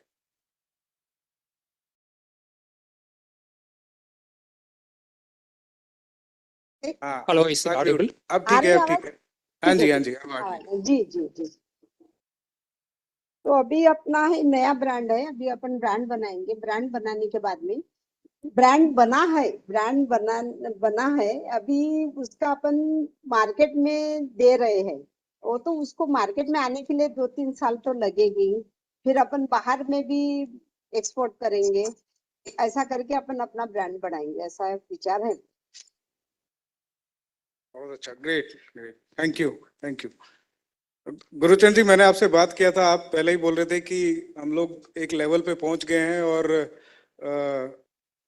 Punjab government भी आपको एक्सपोर्ट क्वालिटी और एक्सपोर्ट ओरिएंटेशन के लिए हेल्प कर रही है. तो कुछ बात बताना चाहेंगे कि आप कैसे इसको एक्सपोर्ट लेवल तक लेके जाएंगे अभी जो आपका सर ਸਰਕਾਰ ਭਾਵੇਂ ਸਪੂਰਤੀ ਹੈ ਜਾਂ ਮਤਲਬ ਜਿਵੇਂ ਸਾਡਾ ਪਿਛਲੇ ਅਕਤੂਬਰ ਨਵੰਬਰ ਦੇ ਵਿੱਚ ਦਿੱਲੀ ਹਾਟ 'ਚ ਸਾਨੂੰ ਉੱਥੇ ਦੁਕਾਨ ਪਾ ਕੇ ਉੱਥੇ ਲੈ ਕੇ ਦਿੱਤੀ. ਉੱਥੇ ਕਾਫੀ ਸ਼ਾਇਦ ਸਾਡਾ ਸੇਲ ਹੋਇਆ, 2-2.5 ਲੱਖ ਰੁਪਏ ਦਾ ਸ਼ਾਇਦ ਸੇਲ ਹੋਇਆ. ਇਸ ਤਰ੍ਹਾਂ ਜਿਹੜੇ ਮੇਲੇ ਵੱਖ-ਵੱਖ ਮੇਲੇ ਲੱਗਦੇ ਰਹਿੰਦੇ ਆ, ਜਾਂ ਕੋਈ ਮਤਲਬ ਨਵਾਰਡ ਮੇਲੇ ਲਵਾਉਂਦਾ ਹੈ, ਜਾਂ ਕੋਈ ਖੇਤੀਬਾੜੀ ਵਿਭਾਗ ਜਾਂ ਕੋਈ ਇਸ ਤਰ੍ਹਾਂ ਦੇ ਮੇਲਿਆਂ ਦੇ ਵਿੱਚ ਸਾਨੂੰ ਕਾਫੀ ਉੱਥੇ ਜਗ੍ਹਾ ਮਿਲ ਜਾਂਦੀ ਹੋਈ ਹੈ. ਜਾਂ ਕੋਈ ਸਰਸ ਮੇਲਾ ਵਗੈਰਾ ਲੱਗਦਾ, ਉੱਥੇ ਵੀ ਸਾਨੂੰ ਜਿਹੜਾ ਫ੍ਰੀ ਦੁਕਾਨਾਂ ਮਿਲ ਜਾਂਦੀਆਂ. ਇਹਦੇ ਵਿੱਚ ਸਾਨੂੰ ਵੇਚਣ ਦੀ ਕੋਈ ਸਮੱਸਿਆ ਨਹੀਂ ਆਉਂਦੀ. ਦੂਜੇ ਪਾਸੇ ਸਾਡਾ ਜਿਹੜਾ ਤੁੰਗ ਵਾਲੀ ਹਣੀ ਬੀ ਦੇ ਤੁੰਗ ਵਾਲੀ ਹਣੀ ਦੇ ਨਾਂ ਤੇ ਸਾਡਾ ਮਾਰਕਾ ਬਣਿਆ ਹੋਇਆ. ਇੱਕ ਸਾਡਾ ਮਾਨ ਮੱਖੀ ਫਾਰਮ ਦੇ ਨਾਂ ਤੇ ਸੀਗਾ ਪਹਿਲਾਂ, ਮਤਲਬ ਮਾਨ ਜਿਹੜਾ ਮਤਲਬ ਸੀਗਾ ਸਾਡਾ ਮਾਨ ਮੱਖੀ ਫਾਰਮ ਦੇ ਨਾਂ ਤੇ ਸੀਗਾ, ਮਾਨ ਹਣੀ ਦੇ ਨਾਂ ਤੇ ਚੱਲਦਾ ਸੀਗਾ.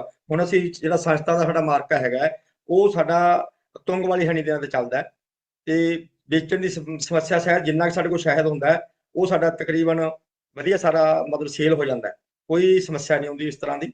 ਤੇ ਮਤਲਬ ਕਿਉਂਕਿ ਸਰਕਾਰ ਜਦੋਂ ਹੱਥ ਫੜ ਲੈਂਦੀ ਹੈ ਤਾਂ ਉਹਦੇ ਵਿੱਚ ਕਾਫੀ ਕੁਝ ਸਾਨੂੰ ਮਿਲ ਜਾਂਦਾ ਹੈ. ਤੇ ਕੋਈ ਅੱਜ ਤੱਕ ਸਮੱਸਿਆ ਨਹੀਂ ਆਈ ਸ਼ਹਿਦ ਦੀ ਵੇਚਣ ਦੀ. ਪਰ ਜਦੋਂ ਵੀ ਅਸੀਂ ਸਰਕਾਰ ਤੋਂ ਜਾਂ ਕੋਈ ਸਾਨੂੰ ਜਿਵੇਂ ਕੋਈ ਹੱਟ ਮਿਲਣੀ ਹੈ ਜਾਂ ਕੋਈ ਕਿਤੇ ਜਗ੍ਹਾ ਮਿਲਣੀ ਮਿਲ ਜਾਂਦੀ ਹੈ, ਕੋਈ ਸਾਨੂੰ ਕੋਈ ਇਸ ਤਰ੍ਹਾਂ ਦਾ ਕੋਈ ਨਹੀਂ ਦਿੱਕਤ ਆਈ.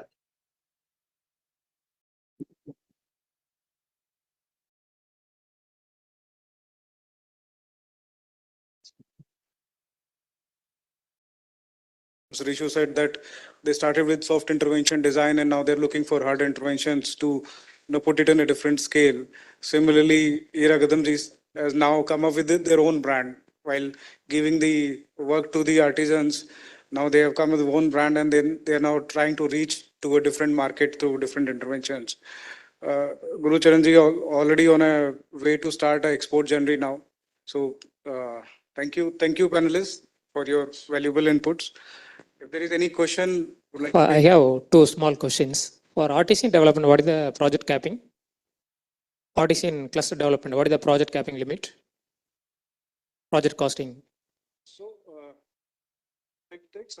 Artisan cluster development, what is the project capex limit? For artisan clusters, there are two kind of cluster, regular and the major cluster. Okay. So for, when the artisan base is of almost 500, then the Spurti under Spurti scheme, you get almost 2.5 crore for the hard intervention. 500 people, 2.5 crore. 2.5 crore. 500 For more than 500 artisans, there is the funding of 5 crore support from the under Spurti scheme of Ministry of MSME. Spruti 2.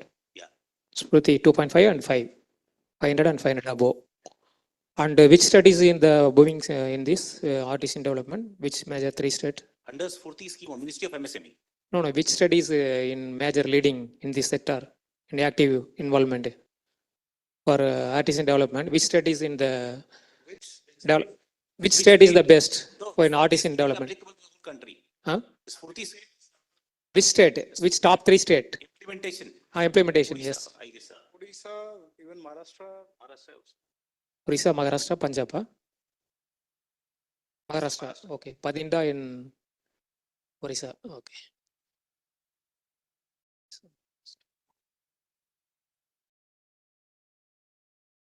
More questions we can. Thank you very much, sir. I may now request Mr. Mohammed Zaidi, GT Bharat LLP, to present the memento for our panelists.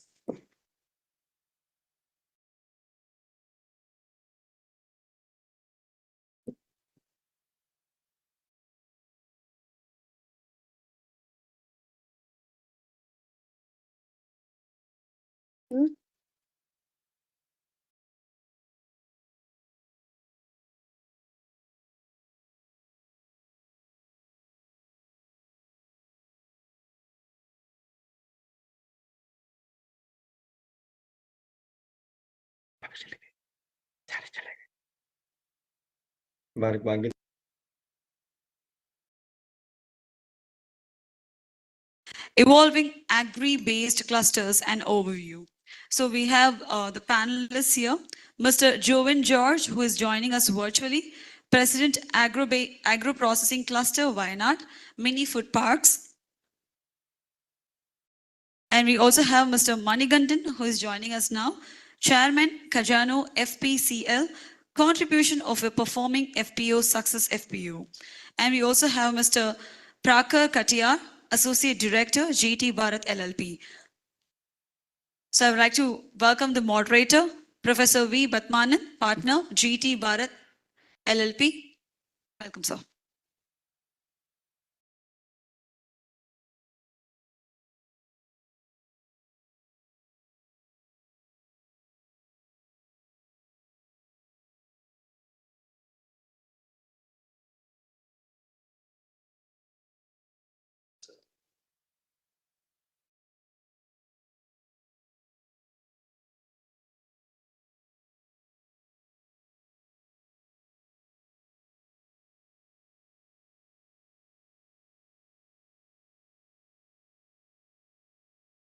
So Artha session is the penultimate session. We'll focus on agri-based intervention. So agri-based intervention le rando paakalam. We will look at what typical larger units do. Adani enna pandranga, Birla Group enna pandranga, Big Bazaar enna pandranga, adum paakalam, Reliance Fresh. And we'll also look at what the small farmers do. Chinna farmer enna pandranga. Like for example, India le நாமளே ஒரு 300 project பண்ணியிருப்போம் நம்ம ஃபர்மே. Mega food park, cold chain scheme அந்த மாதிரி. தமிழ்நாட்டில் ஒரு 10 இருக்கு, கேரளாவில் 20 இருக்கு, இந்தியா ஃபுல்லா 300 இருக்கு.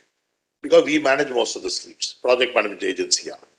So we have Jobinji who joined from Wayanad in North Kerala. So அவரு மினி ஃபுட் பார்க் சொல்லிட்டு 10 ஏக்கர் நிலத்துல ஒரு 40 கோடி கிராண்ட் இது வரைக்கும் வாங்கியிருப்பாரு. ஒரு நல்ல ஒரு ப்ராஜெக்ட் இம்ப்ளிமெண்ட் பண்ணிட்டு இருக்காரு. A very innovative project, mini food park, agri processing cluster in Kerala, with support of about 50% by Government of India. And the project pati Jobanji will speak later on. Then we also have our FPO leaders, our farmer producer leaders who are working at the bottom of the pyramid. FPO இல்லைன்னா agriculture development ஆக போறதில்லை. இந்தியால 70 கோடி மக்களோட வாழ்வு depend on these farmers, on farmers. And the FPO is the only way by which farmers' income can be enhanced. FPO இல்லைன்னா நம்ம என்ன பண்ணாலும் farmerக்கு ஒரு benefit ஆக போறதில்லை. ஏன்னா middleman will take the benefit, others will take the benefit, not for the farmer. இல்லைங்களா? So, Tamil Nadu, there are 500 FPOs. Most states of the world also, in India also, there are between 500 to 3,000 FPOs. So, India Murusa Pathona, in today's world, we have more than 20,000 farmer producer companies across the country. 20,000. But not many of them are active. Why? What we say, in fact, the document for the 10,000 FPO program, we are also prepared, supported in preparation with Neil Kamal Darbari ji. What we found out was good professionals are not there in the field. There are 10 interventions a good FPO should do. What are these 10 interventions? One or nalla marundu kada, input shop they should have. They should do 2 crore business from an input shop. Second one is aggregation and marketing. They should have working capital, 10 lakh to 20 lakh, so that they can procure from their members, sell it to Big Bazaar, sell it to Pepsi, etc. So, input operation also, the FPO is very important. Like consortia in the case of MSME, output operation also, the FPO is very important.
Top end of the value chain. Top end of the value chain, we have food parks, cold chains. Jovinji has joined us from Wayanad. So Jovinji, over to you. Tamil Nadu stakeholders would like to understand the mini food park scheme of 10 acres. How you have promoted and implemented it, how it will be beneficial to the region, and how will the poor farmer or FPO be benefited by your intervention? Over to you, Jovinji. Good evening, one and all. And thank you, ASSOCHAM and GT, especially Padmanabh, for inviting me to this session. Am I audible? Very clear, very clear. So, primarily, I will speak about Wayanad Agro Processing Cluster. So, we are currently working with around 5,000 farmers. When the farmers of this region is concerned, they are mostly mixed crops with coffee as a primary crop. And we are setting up 5 processing units where we are purchasing directly from the farmers, where we collect all their crops, value add them, and sell it in domestic and international market. And for setting up the agro processing cluster, GT has guided us and guided us in preparing the reports, like selecting the machinery, and in all aspects of the project, their expertise was very helpful. And when saying about the benefits that the farmers are getting, like when we entered the market, the farmers who were selling to local traders, they used to get payments after like the lead time was some 30 to 45 days. Now we are directly procuring from the farmer doorstep. We are paying a premium above the market rates, and the money is credited within 24 hours. Like the next bank working day, we are giving the payment directly to their accounts. So it is benefiting the farmers. All the middlemen are like, we are paying directly to the farmers. They are getting the benefits directly in their bank account. Thank you. So under the second question to you, Jobinji, under the mini cluster scheme or mini food park scheme or agri processing cluster scheme, how much support have you received from Government of India? What are the components in the project? Like, if we are talking about the components of agro-processing cluster, it is basically the common facilities and for the units. We have availed two schemes. One is for the setting up the common facilities. That includes raw material storage, finished goods storage. We have a cold storage. We have a boiler. We have an STP and ETP for like handling of waste. And we have a state-of-the-art lab because most of our farmers are under organic certification. Where we have set up, it's like 90% complete. We have set up a lab where we can analyze around 400 pesticides. Normally, the problem faced by organic like producers is like once we send a product abroad, like it gets rejected with when one farmer or like if someone of them puts pesticides in that, it gets rejected. So what we are planning to do is we are planning to test each and every sample before dispatch. So that all are included in the common facility, and MOFPI has provided us a grant of 9.97 crores in that. And for individual units, all units set up in the said APC, we are eligible for a grant of 5 crore for each unit. Like it's a maximum cap, 50% of 5 crore. So one unit is already running, second unit, it's 90% completion, and new 3 units was recently sanctioned from MOFPI. So altogether, it will be to the tune of some 35 crores grant we have got. Very good. Thank you, Jovich. Now, before we come to you again, your respect itself again, let us come to Manikandaji, Chairman of Khajano LPCL. So Manikandaji, நீங்க சொல்லுங்க, நீங்க FPO form பண்ணது எப்போ? இப்போ என்னெல்லாம் business பண்றீங்க? What are the businesses activities you are doing now? You are young, இல்லைங்களா? 1 or 2 years தான் ஆச்சு. And what are your plans for future? Future plan. Sir, என்னுடைய பேர் மணிகண்டன். நாங்கள் வந்து கிருஷ்ணகிரி மாவட்டம் ஊத்தாங்கரை வட்டாரத்தை சேர்ந்த ஜிடி டீமால் நாங்கள் வந்து எஃப்ஓ ஃபார்ம் பண்ணியிருக்கோம். எங்கள் எஃப்ஓ நேம் பார்த்தீங்கன்னா கஜானோ ஃபார்மர் ப்ரொடியூசர் கம்பெனி. ஆரம்பித்து 2 வருஷம் 3 மாதம் ஆகுது. கவர்மெண்ட் அக்ரி மார்க்கெட்டிங் டிபார்ட்மெண்ட் வந்து எங்களுக்கு ஸ்கீம் சப்ளை பண்ணாங்க. 10 லட்ச ரூபா வந்து சிஓ சேலரி ப்ளஸ் ஆஃபீஸ் இதுக்கெல்லாம் வந்து சப்போர்ட் பண்ணாங்க. இப்போது நாங்கள் அதை வச்சு தான் எங்கள் எஃப்ஓ வளர்த்திட்ருக்கோம். எங்களுக்கு 20 லட்ச ரூபா வந்து கான்ட்ரிபியூஷன் வந்து வேர்ல்டு பேங்க்கில் வந்து 20 லட்ச ரூபா கான்ட்ரிபியூஷன் அமௌண்ட் கொடுத்தாங்க. வேர்ல்டு பேங்க் கொடுத்தாங்க. அந்த அமௌண்ட்டு வச்சு அக்ரிகேஷன் பண்ணிட்டு இருக்கோம். ஃபார்மர் எங்கள் விவசாயிகிட்ட நாங்கள் 504 நம்பர்ஸ் இருக்கோம். எங்கள் விவசாயிகிட்ட இருந்து கிரவுண்ட்நட்டு, டர்மரிக்கு, பேடி இது மாதிரி இதெல்லாம் வந்து நாங்கள் வாங்கி நாங்கள் ஹோல்சேலாக வந்து ட்ரேடர்ஸுக்கு விற்றுட்ருக்கோம். அதனால் வர லாபத்தை எங்கள் ஃபார்மருக்கு நாங்கள் 504 ஃபார்மருக்கு கொடுப்போம். இப்போ நாங்கள் ஸ்டார்டிங்கில் பார்த்தீங்கன்னா மஞ்சள் ப்ராசஸ் பண்ணி மஞ்சள் வந்து பவுடராக விற்றுட்ருக்கோம். இப்போது கிரவுண்ட் ஆயில், இது கிரவுண்ட் ஆயில், கிரவுண்ட் பர்பி இது மாதிரி மேக்கிங் பண்ணி விற்றுட்ருக்கோம். ஃபஸ்ட் இயர் பார்த்தீங்கன்னா எங்களுக்கு 33 லட்ச ரூபா வந்து டர்ன் ஓவர். இந்த வருஷம் கரண்ட் இயரில் பார்த்தீங்கன்னா 98 லட்ச ரூபா வந்து டர்ன் ஓவர் பண்ணியிருக்கோம். எங்களுடைய ப்ராஃபிட் பார்த்தீங்கன்னா 3.5 lakhs வந்து ப்ராஃபிட்டாக வச்சுருக்கோம் நாங்கள். Within 1 year, this FPO is doing almost 1 crore turnover with a profit of 3.5 lakhs. And many benefit member கிடைக்கிறது, it will not be shown in the FPO turnover also. Now, Indiaல ஒரு நல்ல FPO 3 வருஷத்துல, within 3 years we say a good FPO should do at least 3 crore business. उसपे at least about 50% will be input business, 50% will be output business. So Prakarji, I would like to talk to you first before coming to the next FPO leader. What are the 10 interventions that you think that a good FPO should be doing? And what is the kind of benefit outcomes which are maybe reflected to member units, but not reflected in the FPO? What do you? Yeah, thank you, sir. So as we are talking about this FPOs, farmer networks, and as sir asked, what can what kind of interventions we see to benefit farmers in the FPOs and in turn farmers. So that 9 to 10 interventions, what we say is first starting from the crop advisory.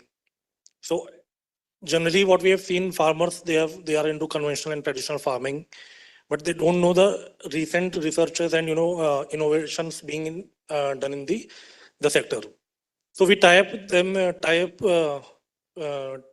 up with the leading advisory means research and technology, like large players are there, including input manufacturers, Bayer, Syngenta, UPL, etc. Along with the public side, means government departments, ICAR, KVKs, so that they can come up to the speed with the technologies coming around. So which helps a farmer based on the different agriculture or horticulture. Generally, horticulture, it's more, remuneration is much more than agriculture. But yes, what we have seen, 10 to 15% increment in the income, in farmers' income. And in horticulture sector, it generally goes to 20 to 30%. Secondly, just to know, interlinked with that is the input linkages. So crop advisory always includes better INM, IPM activities, integrated nutrition management, integrated pest management activities. But in that management activities, the inputs required should be proper, or better quality of the input should be there. But a lot of farmers face the same issues all over the country, not just Tamil Nadu or north to south, east to west. Spurious inputs or expensive inputs or cross selling is happening. So with this linkage, again, farmer is getting benefited because they are assured of the quality, because these inputs come through the FPC to the farmers. So in turn, farmer is anyway getting benefited, and FPC is the channel which benefits the farmer in that scenario. Then third one would be the seed production kind of activities. Really, farmer owns. Few of the farmers can take up the seed production processing activity on behalf of FPCs. The breeding or breeder seeds or foundation seeds can be brought in by the universities or KVKs, government departments. And then after there are many government schemes also to promote processing plant of 1 ton per day, etc. Around 50 to 60 lakh by central government or even state governments. So they can set up that seed can be used, because then the quality is assured. It is within the cluster, within the FPC. And whatever is the remaining part, they can package and sell it for the extra income. Then going forward, it can be aggregation and marketing. So generally what we have seen in aggregation, single farmer always face many kind of issues. Are represented from FPCs. They've already I think they have mentioned. So aggregation and marketing is definitely very beneficial for the farmers, because they can get 5 to 10% increment in the income through FPCs again, because FPC is playing the crucial role here. And going forward, it is capacity building and training. So all these activities which we are talking about, the critical intervention is capacity building and training.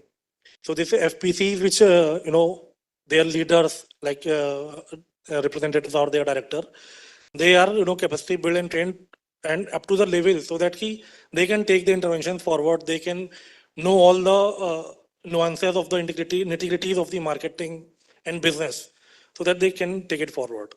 Then another intervention can be a policy advocacy, because there are many policies, as we have been discussing in other sessions also, like MSME or artisan clusters. Similar kind of activities are there for everyone. So there are many policies which might not be, as of now, might not be very lucrative for farmers, but it can be, or for the FPCs, for the farmers rather, but it can be in turn made available through FPCs if they have tweaked a bit. So that kind of intervention you've done, discussed with government, and they can facilitate this kind of policies. Thank you, Prakash. Yes. Now, Ninga, unga FPC பத்தி கொஞ்சம் சொல்லுங்க. When was the FPC evolved? What is the present turnover? What are your activities? What are your future plans? Sir, first of all வணக்கம். என் பேர் Bharathi sir. நான் வந்து கரூர் மாவட்டத்தில் கரூர் புங்காறு எபிசியிலேருந்து நான் வந்திருக்கேன் சார்.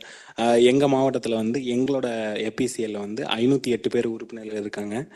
ஸோ அவங்கள வச்சு தான் 2021 நாங்கள் ஆரம்பித்தோங்க. பட் எங்களோட வருஷத்துக்கு வந்து 2 சீசன் தான் வருங்க, ட்ரை லேண்ட்டு. ஸோ லாஸ்ட்டு 1 இயராக தான் நாங்கள் அக்ரெசிவாக பிஸ்னஸ் பண்ணிகிட்ருக்கோம் சார். 78 lakhs இது வரைக்கும் லாஸ்ட் 1 இயரில் வந்து இது பண்ணியிருக்கோம். ப்ராஃபிட் பார்த்தீங்க அப்படின்னா 1.5 பண்ணியிருக்கோம்.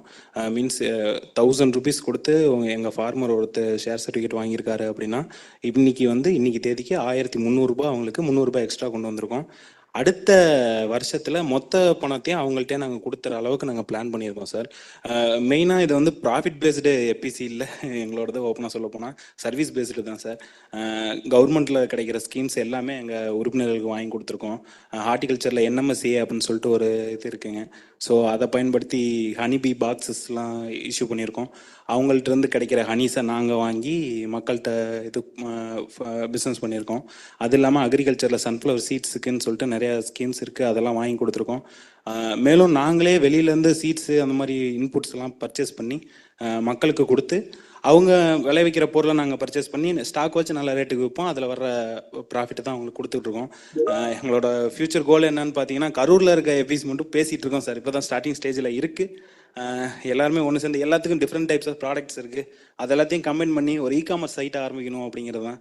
ஈவன் நாங்கள் திருச்சியும் கரூரையும் நாங்கள் மெயின் டார்கெட் பண்ணோம்னா கூட எங்களோட டர்ன் ஓவர் பயங்கரமாக இன்க்ரீஸ் ஆகிறதுக்கு வாய்ப்பு இருக்குது சார். ஸோ அவங்க FPC பார்த்தீங்கன்னா today they are doing about 80 lakhs turnover. They are young, just a year old. So it is good. In 3 years நீங்கள் 3 கோடியாவது வரணும். கண்டிப்பாக வந்துடும் sir. In 3-year turnover. And they have 508 members. They are involved in various activities, input procurement, aggregation and marketing, direct selling, also establishing a common facility center. Now they are thinking of going to e-commerce next. So Prakarji, what is the e-gram initiative of Grand Thornton Bharat?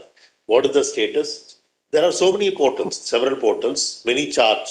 Now GT is going to do it as a CSR activity without any charges. Could you elaborate so that they will also understand? Right, so with the innovation, definitely technology is a very integral part of the innovation, as we all know. So in that regard, only GT Bharat has taken initiative to develop a complete technology solution for the farmer networks and even the artisan networks. So that is called egram. It might name might get changed, but yeah, as of now it's egram. So that is basically joining these farmer networks are there, taking them on board, starting from the digitization of their input shop, of their whatever transactions they are doing. Also giving them services from the outside, like whatever statutory or compliances they want, whatever input they want to buy, whatever marketing they want to see for. So this portal is kind of matchmaking portal for both the sides, including digitization of complete FPO activities. It also includes just not for the farmer networks, even in the artisan networks or artisans as an individual also. There are many artisan clusters all over India. So we are bringing them on board to egram so that they get better visibility. Now there are many kind of art is there, even just mentioned in the previous section by Rishuji. So art is not, visibility is not there. Do various interventions being done are now it is getting visible, but we see that technology can be very very good enabler in that perspective. So that's what about egram is. Thank you very much. One last question to Jobinji. Jobinji, we have 100 FPOs in Kerala, where we are the PMA also. Ashiji is managing it. There are another 100 FPOs which are not receiving any dedicated support from any of the agencies, central government or state government or foundation or whatever.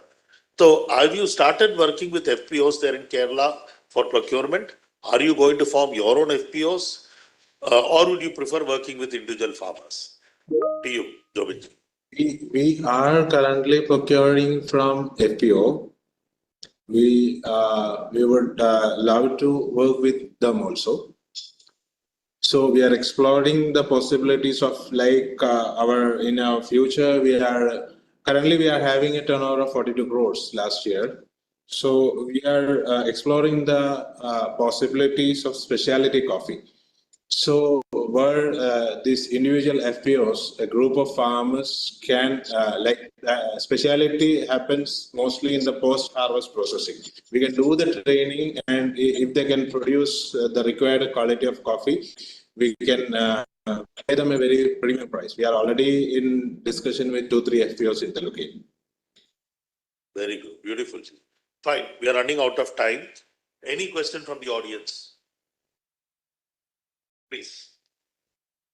Sir, I would like to know for food processing cluster. Good evening. My name is Sudhakaran. I am Senatipati for Padma Shri Subhash Palekar movement, working at Krishnagiri district, Hosur as well as Bangalore district. I am interested to know clear about on the food processing park. So we have identified 2 places, and in one place check dam work is going on, and other places land clearing is happening. Yeah, I will step in here. Please. So Jobinji is a live example. So you can please sit down. Yeah. So food processing, there is one scheme called Mega Food Park Scheme.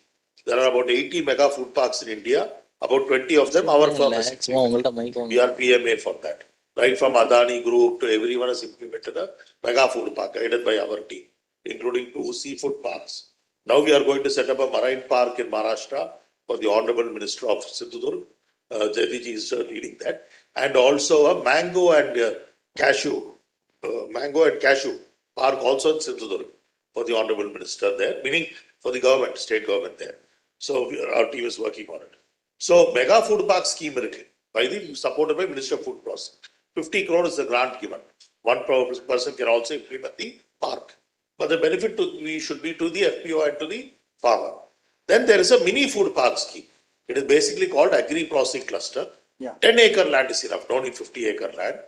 Government will give 10 crore grant. 10 crore grant because 20 crore is the project cost typically. And for every unit that comes in, like Jobinji mentioned, 5 crores is given. So in one mini food park also, about 35 crores is the grant component from government of India. Mega food park, it could be even 100 crores would be the total contribution from government of India. So mega food park scheme, mini food park, agri processing cluster scheme are available. Other than this, state governments bring out their own special schemes. Like Tamil Nadu's bring out, Maharashtra's bring out, many under SIDBI's Cluster Development Fund. So SIDBI's Cluster Development Fund, which we are supporting and facilitating also, or Asian Development Bank's programs, which are guiding and implementing, supporting in India. Under this special scheme, state government can evolve and implement. Thank you. So we are running out of time. So thank you all. Sir, I have one question or a suggestion. So myself, Murugaiya, so on the first of all, நான் வந்திருக்க அந்த 2 new என்டர்பிரைனர்ஸ்க்கு நான் வந்து ஒரு thank பண்ணிக்கிறேன். ரெண்டாவது வந்து இப்போ நாங்கள் வந்து we have a known company Sivamurugan agro ஃபுட்ஸ்னு ட்ரேட்மார்க் கம்பெனி. ஸோ நான் இந்த கம்பெனி ஒரு 3 வருஷத்துக்கு முன்னாடி ஆரம்பித்தது வந்து ஐ எம் இன்ட்ரெஸ்டட் டு என்னோட ஸ்பைசஸ் வந்து நான் எக்ஸ்போர்ட் பண்ணுறதுக்காக பண்ணேன். பட் அன்ஃபார்ச்சுனேட்லி கொஞ்சம் இந்த கோவிட் அதனால கொஞ்சம் இருக்குது. But still there is a enquiry. So நானும் திருச்சி பேஸ்டு தான் என்னோட இது. ஸோ சார் சொன்ன மாதிரி இப்போ அவங்களோட ப்ராடக்டை ஏதாவது இன்ட்ரெஸ்டடாக இருந்தால் நாங்களே அதை மார்க்கெட் பண்ணி தரோம். பிகாஸ் இப்போ நாங்கள் வந்து ஸ்பைசஸ் கொடுக்குறோம், அங்கே வந்து அரப் கண்ட்ரீஸ்லாம் வந்து டர்மரிக் கேட்குறாங்க. ஸோ நாங்கள் ஈரோட்டில் எடுத்து பண்ணி கொடுத்துருந்தோம். பட் குவாலிட்டி வைஸ் ஓகேன்னா தே வில் டேக். ஸோ அந்த மாதிரி இருந்தாலும் we are ready to support. அந்த மாதிரி இருந்தால் நான் சப்போர்ட் பண்ணி. There are 20,000 FPCs, farmer producer companies. 70 to 80% not very active. We still call them infant FPCs. Infant inactive enna கூப்பிடுங்க. Infant தான் officially I will also say. Right, they are infant. இப்போ குழந்தை 10 வருஷம் ஆச்சு. அன்னைக்கு குழந்தை தான் சொல்றோம். Because they have not been supported well, good professional organizations don't exist. That is one main reason. So out of those 20,000 FPCs, Tamil Nadu has got 500 to 1,000 FPCs. Most of them are doing well because centralized support, good hand holding. We have also been there, several training programs we've been started to doing, and they are doing good business. So, and all of them are connected with a buyer. Like you, Ungla Madriye, small processor or mother dairy or Adani or Ola, they are connected to everybody. So market connect is a critical part of an FPO also. So they'll be more than happy to work with you. Very, very simple, right? So Jobinji, we also expect our 100, 200 FPOs in Kerala to work more closely with your food park and export all over the world. So Sure, thank you. sir. Yeah. We are ready to associate with them. Thank you. Thank you very much. So thank you all. Number thanks. Thank you very much to all the panelists, and thank you. I would request Professor V. Batmanand, sir, who is the moderator, to present the mementos for the panelists. Manikandan, sir, and both of you probably please join. Okay.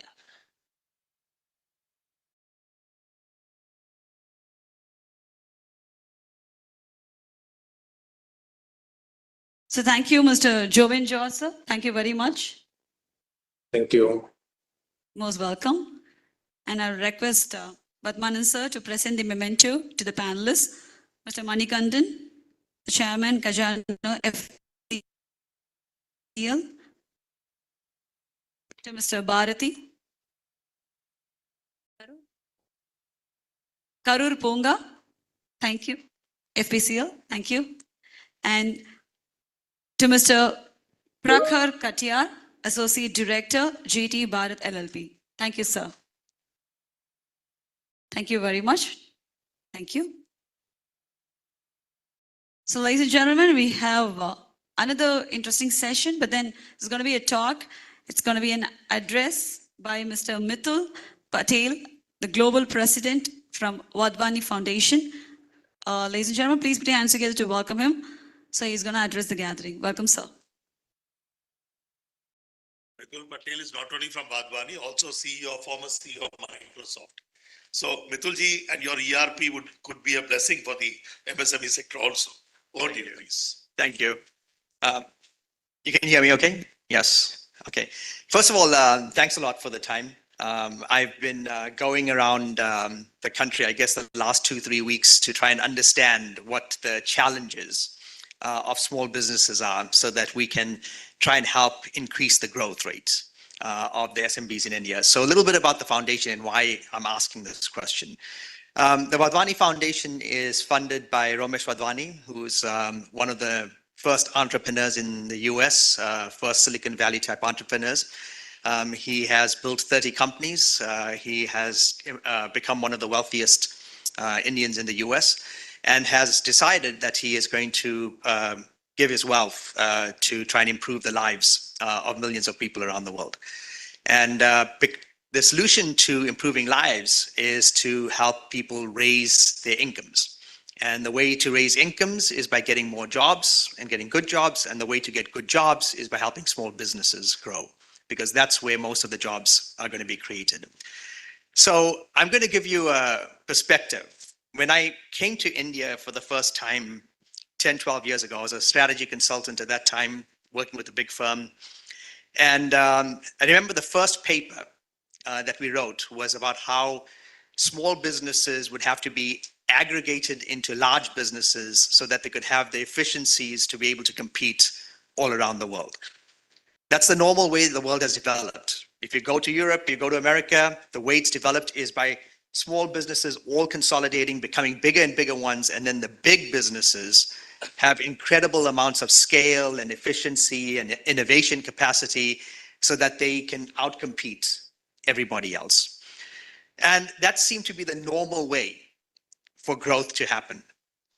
But over the last 5 or 6 years, I've come to the realization, and I think a lot of people have, is that that is not the way India has to develop. This is a country that is dependent on small businesses, and the last thing we need is aggregation. Aggregation was necessary in the old world, that old world of industrialization, when you had to use the power of capital and the power of big factories, etc., to bring people together and create the scale that was necessary to have the efficiencies to compete globally.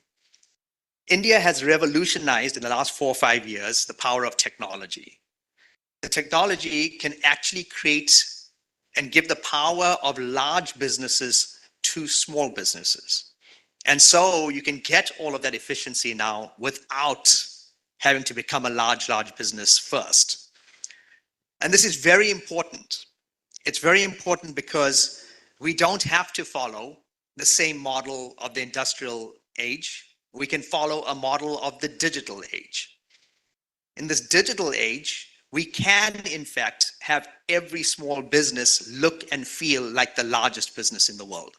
Now, let me give you some examples on this so that you can keep thinking about it. 10 or 20 years ago, if you wanted to use technology, you would have had to spend hundreds of thousands of dollars, crores and crores of rupees to buy some machinery, to buy some software, to hire somebody to make it happen. When I left university, if I wanted to start something up or use technology, it would have cost me literally tens of thousands of dollars to buy the machines and the skills. Today, you can click a button and not even have to pay and start accessing technology instantaneously. All the tools that we have to install and buy are now available on the cloud. So when the cloud started coming in, or the technology came in a few years ago, when that happened, the smallest business in India had the same technology access immediately available to them as the largest companies in the US. That same technology was available without the need for capital. And so we have to take advantage of those kinds of revolutions. That's just one. The tools that you need, like your ERP systems, like your customer relationship management systems, are now available on a click and a much lower cost. So you can compete with the best. The second thing that happened was, think about distribution. 15 years ago, if you wanted to see your goods sold somewhere, you had to fly somewhere. You had to set up a shop. You had to go knock on doors. You had to find a way to build a sales force around the world or even across India to make that happen. Not today. Today, if someone creates something, within a few minutes, it's visible to anyone around the world through the e-commerce platforms and to be able to get it out there. Logistics, you click another button and the logistics are going to come and go. I know I'm making it sound very simple, but that's the way the evolution has happened. Third, you're seeing an even bigger evolution in India in things like Open Network for Digital Commerce. So ONDC or our UPI payment system. All of these are allowing someone who is even a one-person shop or an artisan to literally have all of the capabilities of an Amazon because they can access it through an open network for commerce. All of this is going to help you really look and act and feel like a big company if you use it and if you know that is coming. And India is absolutely the lead on that. So we really want to see how we can use all this technology to create a new model in which you thrive and don't get aggregated out. On the other side, though, I want to make you, I'm sure you're all thinking about it and becoming aware of it. There's a revolution happening that we should all be aware of. Around the world, it's happening faster than it's ever happened. I've been in technology for 30-something years, and I can tell you that nothing has happened as fast as it's happening right now. And that's in the world of artificial intelligence and robotics. Every single month right now, artificial intelligence is making people do things 5, 10, 20x what they used to be able to do in terms of productivity. And all of that artificial intelligence is going to keep raising the productivity of the countries that are using it, or the companies that are using it, and really run away from those that aren't. The next step of that is obviously in robotics. When you have artificial intelligence in robotics, producing goods, day and night, no rest, no labor concerns, and then the robots building robots, you can imagine how productivity starts really bringing the price of everything down. And this is not far away anymore. We all thought it was 10 years or 15 years away. You're now beginning to see that it's only years away, a couple of years away now. And it's already going to begin to happen. You have to be aware of this. You have to make sure that as we develop, the small businesses in India develop, we are developing, understanding what's happening in the rest of the world. A decade ago, China came in and showed how its economics could actually cause pain to us. This is way, way bigger in terms of the threats it may present to us. So we have to embrace it. We have to understand what it is, and we have to use it better than anyone else. But it's not all bad, because if we use it, we can actually solve a lot of our problems right away. So we talked about ERP and old software. Remember, the software we're talking about in ERP and CRM is literally 30 years old. 30 years ago, I was creating my first CRM systems. 33 years ago, I was creating my first CRM systems. That cannot be the solution today. Yes, you have to have it. So if you don't have it, you might have to get on it fast, but you really have to start thinking about what's next. How can artificial intelligence, for example, in its simplest form, help you sell better? I was talking to some small business the other day, and they were telling me how their sales force was having a hard time selling into a country like Germany or in Europe because they didn't have the MBA from IIM and they couldn't communicate well. And so they couldn't afford to have a high cost sales force to go and do anything. And he said, it's solved. It's like, how did you solve that all of a sudden? Well, my sales force just puts the letter into ChatGPT and then sends the email. And now it looks like it's coming from someone who is really, been around and understands that language, can press a button and translate it into German and put it out there.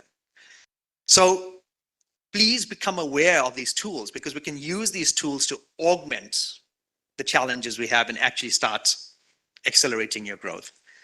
So I truly believe I spent 30 something years now focusing on large companies and helping large companies become larger and large companies be extremely productive. And now I see how with India's technology stack, with the evolution of artificial intelligence, with the creation of robotics, if understood and if used well, we can actually make all the small businesses be just as powerful as large businesses without having to become very large businesses themselves. So we're in the process of learning what's needed to help you grow. We believe that it's one of the most important things, the biggest missions of this next generation. We have in India 10 million jobs to create every single year to just support the youth that are coming in. And 9.5 of those 10 million jobs are going to come from people like you. And so it's imperative that you grow, not for your own, just for your own sake, which is important, but also for the sake of the country and also for the sake of all those youth that are looking for opportunity going forward. So thank you all for what you do. You have been entrepreneurs who have built the economy to what it is today. Please don't forget that. Be an entrepreneur again every single day. Use all of the new capabilities that are out there, and I'm sure you're all going to succeed and you can help the rest of the country succeed. So thank you very much for the time. Thank you very much, sir. That was quite interesting that you were talking about AI and robotics, and thank you for elucidating more about that. Thank you very much, sir. And we would like to present to you the memento, a token of love from ASSOCHAM. Thank you very much, and GT as well. So I would request Professor V. Batmanan, sir, to present the memento to Mr. Mithul Patel, the Global President, Vadvani Foundation. Ladies and gentlemen, a round of applause, please. Thank you for your time and presence, sir. Thank you. So with this, we are moving on to the valedictory ceremony, for which I would request Professor V. Batmanan, sir, to join us on the dais, along with Ms. Uma S. Nair, the Regional Director, South Region, ASSOCHAM. Welcome, ma'am, and welcome, sir.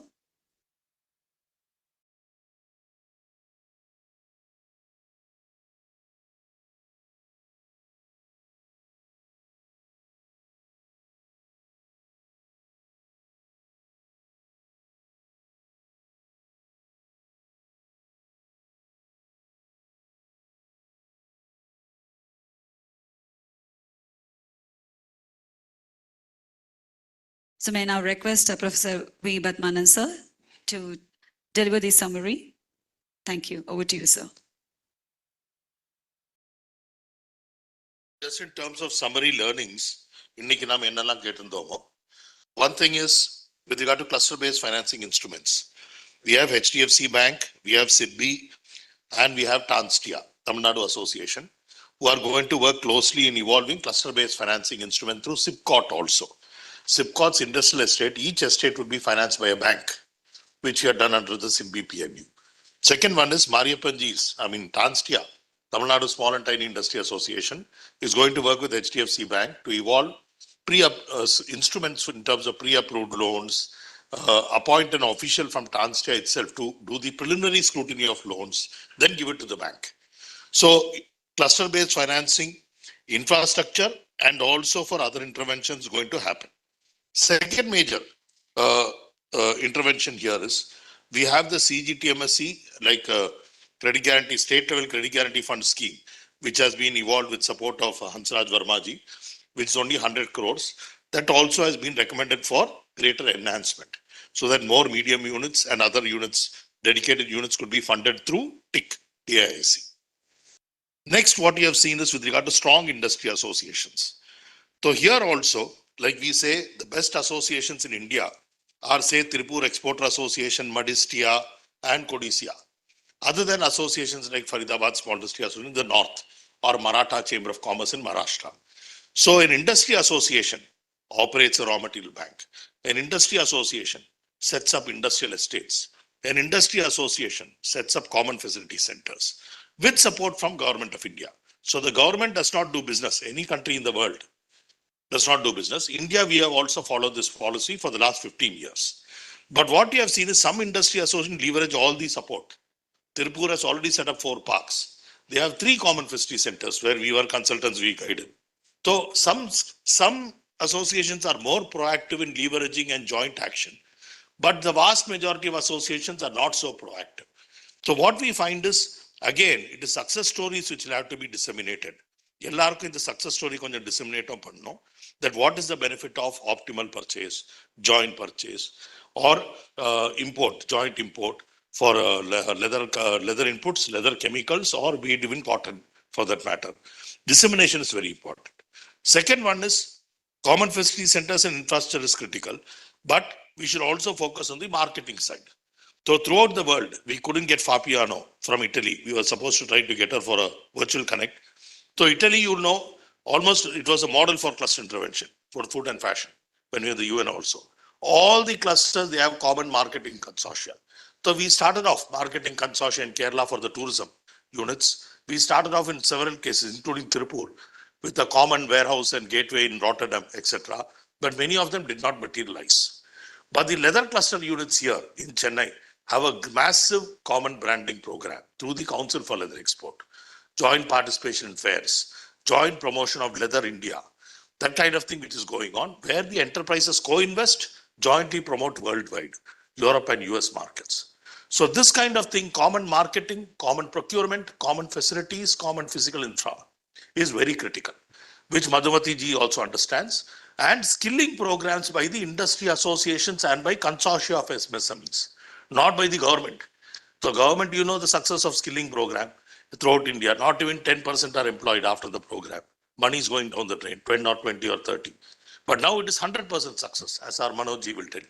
Because now the association programs in many states in India are done through the industry association. So industry association as a platform for delivery of services, consortia and special purpose vehicle for implementation of various projects. That is what we have learned is the best model and thing across the country and across the world. Next is with regard to policy. Now with regard to policy, with regard to cluster growth, Maharashtra has been leading with regard to state level policy. They have their private industrial estate policy, again for clusters, implemented by industry. Government only gives money, nothing else. It is designed by industry, developed by industry, managed by industry. They have their state mini cluster development scheme, where 150 clusters are now being supported by technology, the common facility centers. So they are, though Maharashtra started maybe 2-3 years behind Tamil Nadu, when they are doing it throughout India a decade ago. Now Maharashtra has gone at double the speed maybe of Tamil Nadu. So Tamil Nadu can also catch up, learn equally, as we have discussed with the Maharashtra team, and catch up where we are being slightly behind, and reach up to them with regard to state level policies too. Next is with regarding to state level incentives. So fiscal incentives also, FDI also Maharashtra is leading. Tamil Nadu is slightly behind, number 2 or number 3. Like they said, one thing is government should be aggressively, like we have seen, proactively and targeted investment promotion. Meaning what Maharashtra does, like Singapore has done and other countries, they have a dedicated institution like a guidance bureau who target potential investors, go with their pitch pack, encourage them to come to Maharashtra. So it is almost like a consultant that or a CEO of a firm that the government works, like Andhra used to work also before, Chandrababu Naidu. He was like a CEO of a state. So that's why you'll find all the investors going there, right? That kind of thing. Every week, 10 CEOs are invited, offered whatever they want, land, incentive, subsidy, everything. So that kind of aggressive hard sell by the state government is very critical, because state government investment, private investment alone, domestic investment will not be able to fuel the growth rate required. So foreign investment need to be propelled and directed towards particular states and value chains. So this is one thing you see, best practice. There are so many best practices in FDI promotion also, which could be incorporated. Next we have seen is with regarding to artisan clusters. So poor in like where we work in rural areas, you will find in a typical rural area, 80% may be depend on agriculture. So FPOs are required. Without FPOs, there is no Indian development. India is going to be one amongst the richest countries in the world in another few years, richest countries. But also it will have half the world's poor. So half of the world's poor population is also here. So what we need to look at is inclusive growth. Like Dr. Paul Appasamy of Madras School of Economics said, growth is fine, but it should not be that only 50% or 20% of the population is growing and per capita incomes of that in the US or Europe, but or much more. All 80% or 100% of the population should also grow, right? Not live at $2 below poverty lines. So livelihood is very critical and inclusive growth is very critical. So FPOs, artisan cluster interventions are very critical also as we go on. So SIDBI is involved in this. UN organizations are supporting FPO promotion by Government of India, Honorable PM and State Government and World Bank. It's a massive program. Already 20,000 FPCs exist in India. About 2 crore farmers are involved out of 14 crore farmers. So even now, after so much thousands of crores being spent, only about 20% of farmers are even covered. And due to various reasons, the professional inputs offered to them are very limited. For a successful FPO, you require good capacity, what is to be done. There are 10 business plans to be implemented and about 100 partners who have to work with. We do all that, as Prakar Kater will say. Only then are you going to get that scale and benefits required. So it is not just mobilization farmers and expected automatic growth. It never happens, either be it industry or farmers. So this professional service gap in the MSME sector and FPO sector should both be targeted and addressed. Last we have seen is with regarding to agri cluster. So Tamil Nadu now 14% is agriculture, 14 to 15% agri. But if you go to states like UP, 25%, 20 to 25% of GDP is agri. So agriculture, bina looking at the economy, Indian economy is meaningless. Mainly because 70% of the livelihood, 70 crore or 80 crore people live only on agriculture. MSME is 30 crore, 70 crore is only agriculture, poor farmers who basically eke out life. So FPO should also be considered as a startup, as the government of India is doing. And now FPO is also moved to the MSME industry because FPO is a group of farmers. Once a group of farmers for registered company, it becomes a startup. So it comes to MSME sector and then you make them do startup intervention. So that is the only way by which we can aggregate and help and ensure inclusive growth of the economy. And what we have seen is very simple intervention.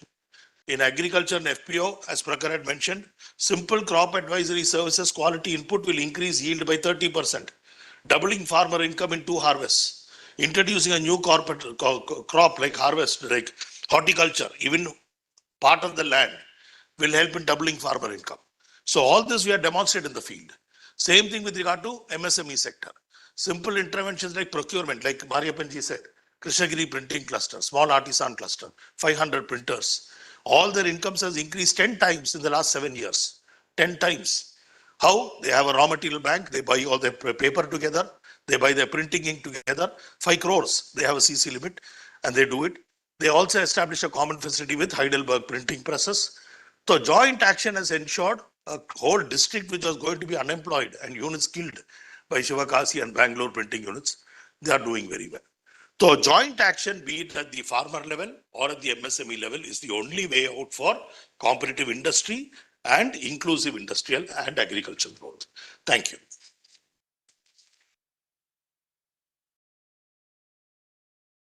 Thank you very much, sir, for summarizing the learnings. And for the final session, the word of thanks, I'm going to be calling an empowering and enterprising woman, who can also be called as a one-man army, or more appropriately, one-woman army. And ladies and gentlemen, please put your hands together to welcome Ms. Umayas Nair, the Regional Director, Southern Region, ASSOCHAM. Thank you, Nandini. So, first of all, I would like to thank everybody for sitting and listening to the day-long session. Thank you very much. First, we'll have a round of an applause for it. I could see good participant. And once again, I would like to extend my thanks to Padmananji and team. Grant Thornton, Zaidi ji, they have put their good effort over here, and for that, this program has become very successful. And definitely, we'll be collecting our recommendation and submitting to the government of Tamil Nadu. And maybe few inputs, we will also take it and submit it to government of India also. Okay, so thank you very much. I would like to thank once again my chairman, Dr. Arvindan Selvaraj from Kaveri Hospital. Because of him only this program has happened today. And today's program, I think, has given us for a next program on Industry 4.0 for MSME, which we are planning to do it in July. So Tamil Nadu government is ready to associate it for us. Thank you very much. So I will not take much of our time. We'll take a break and we'll join together for the tea. Thank you very much.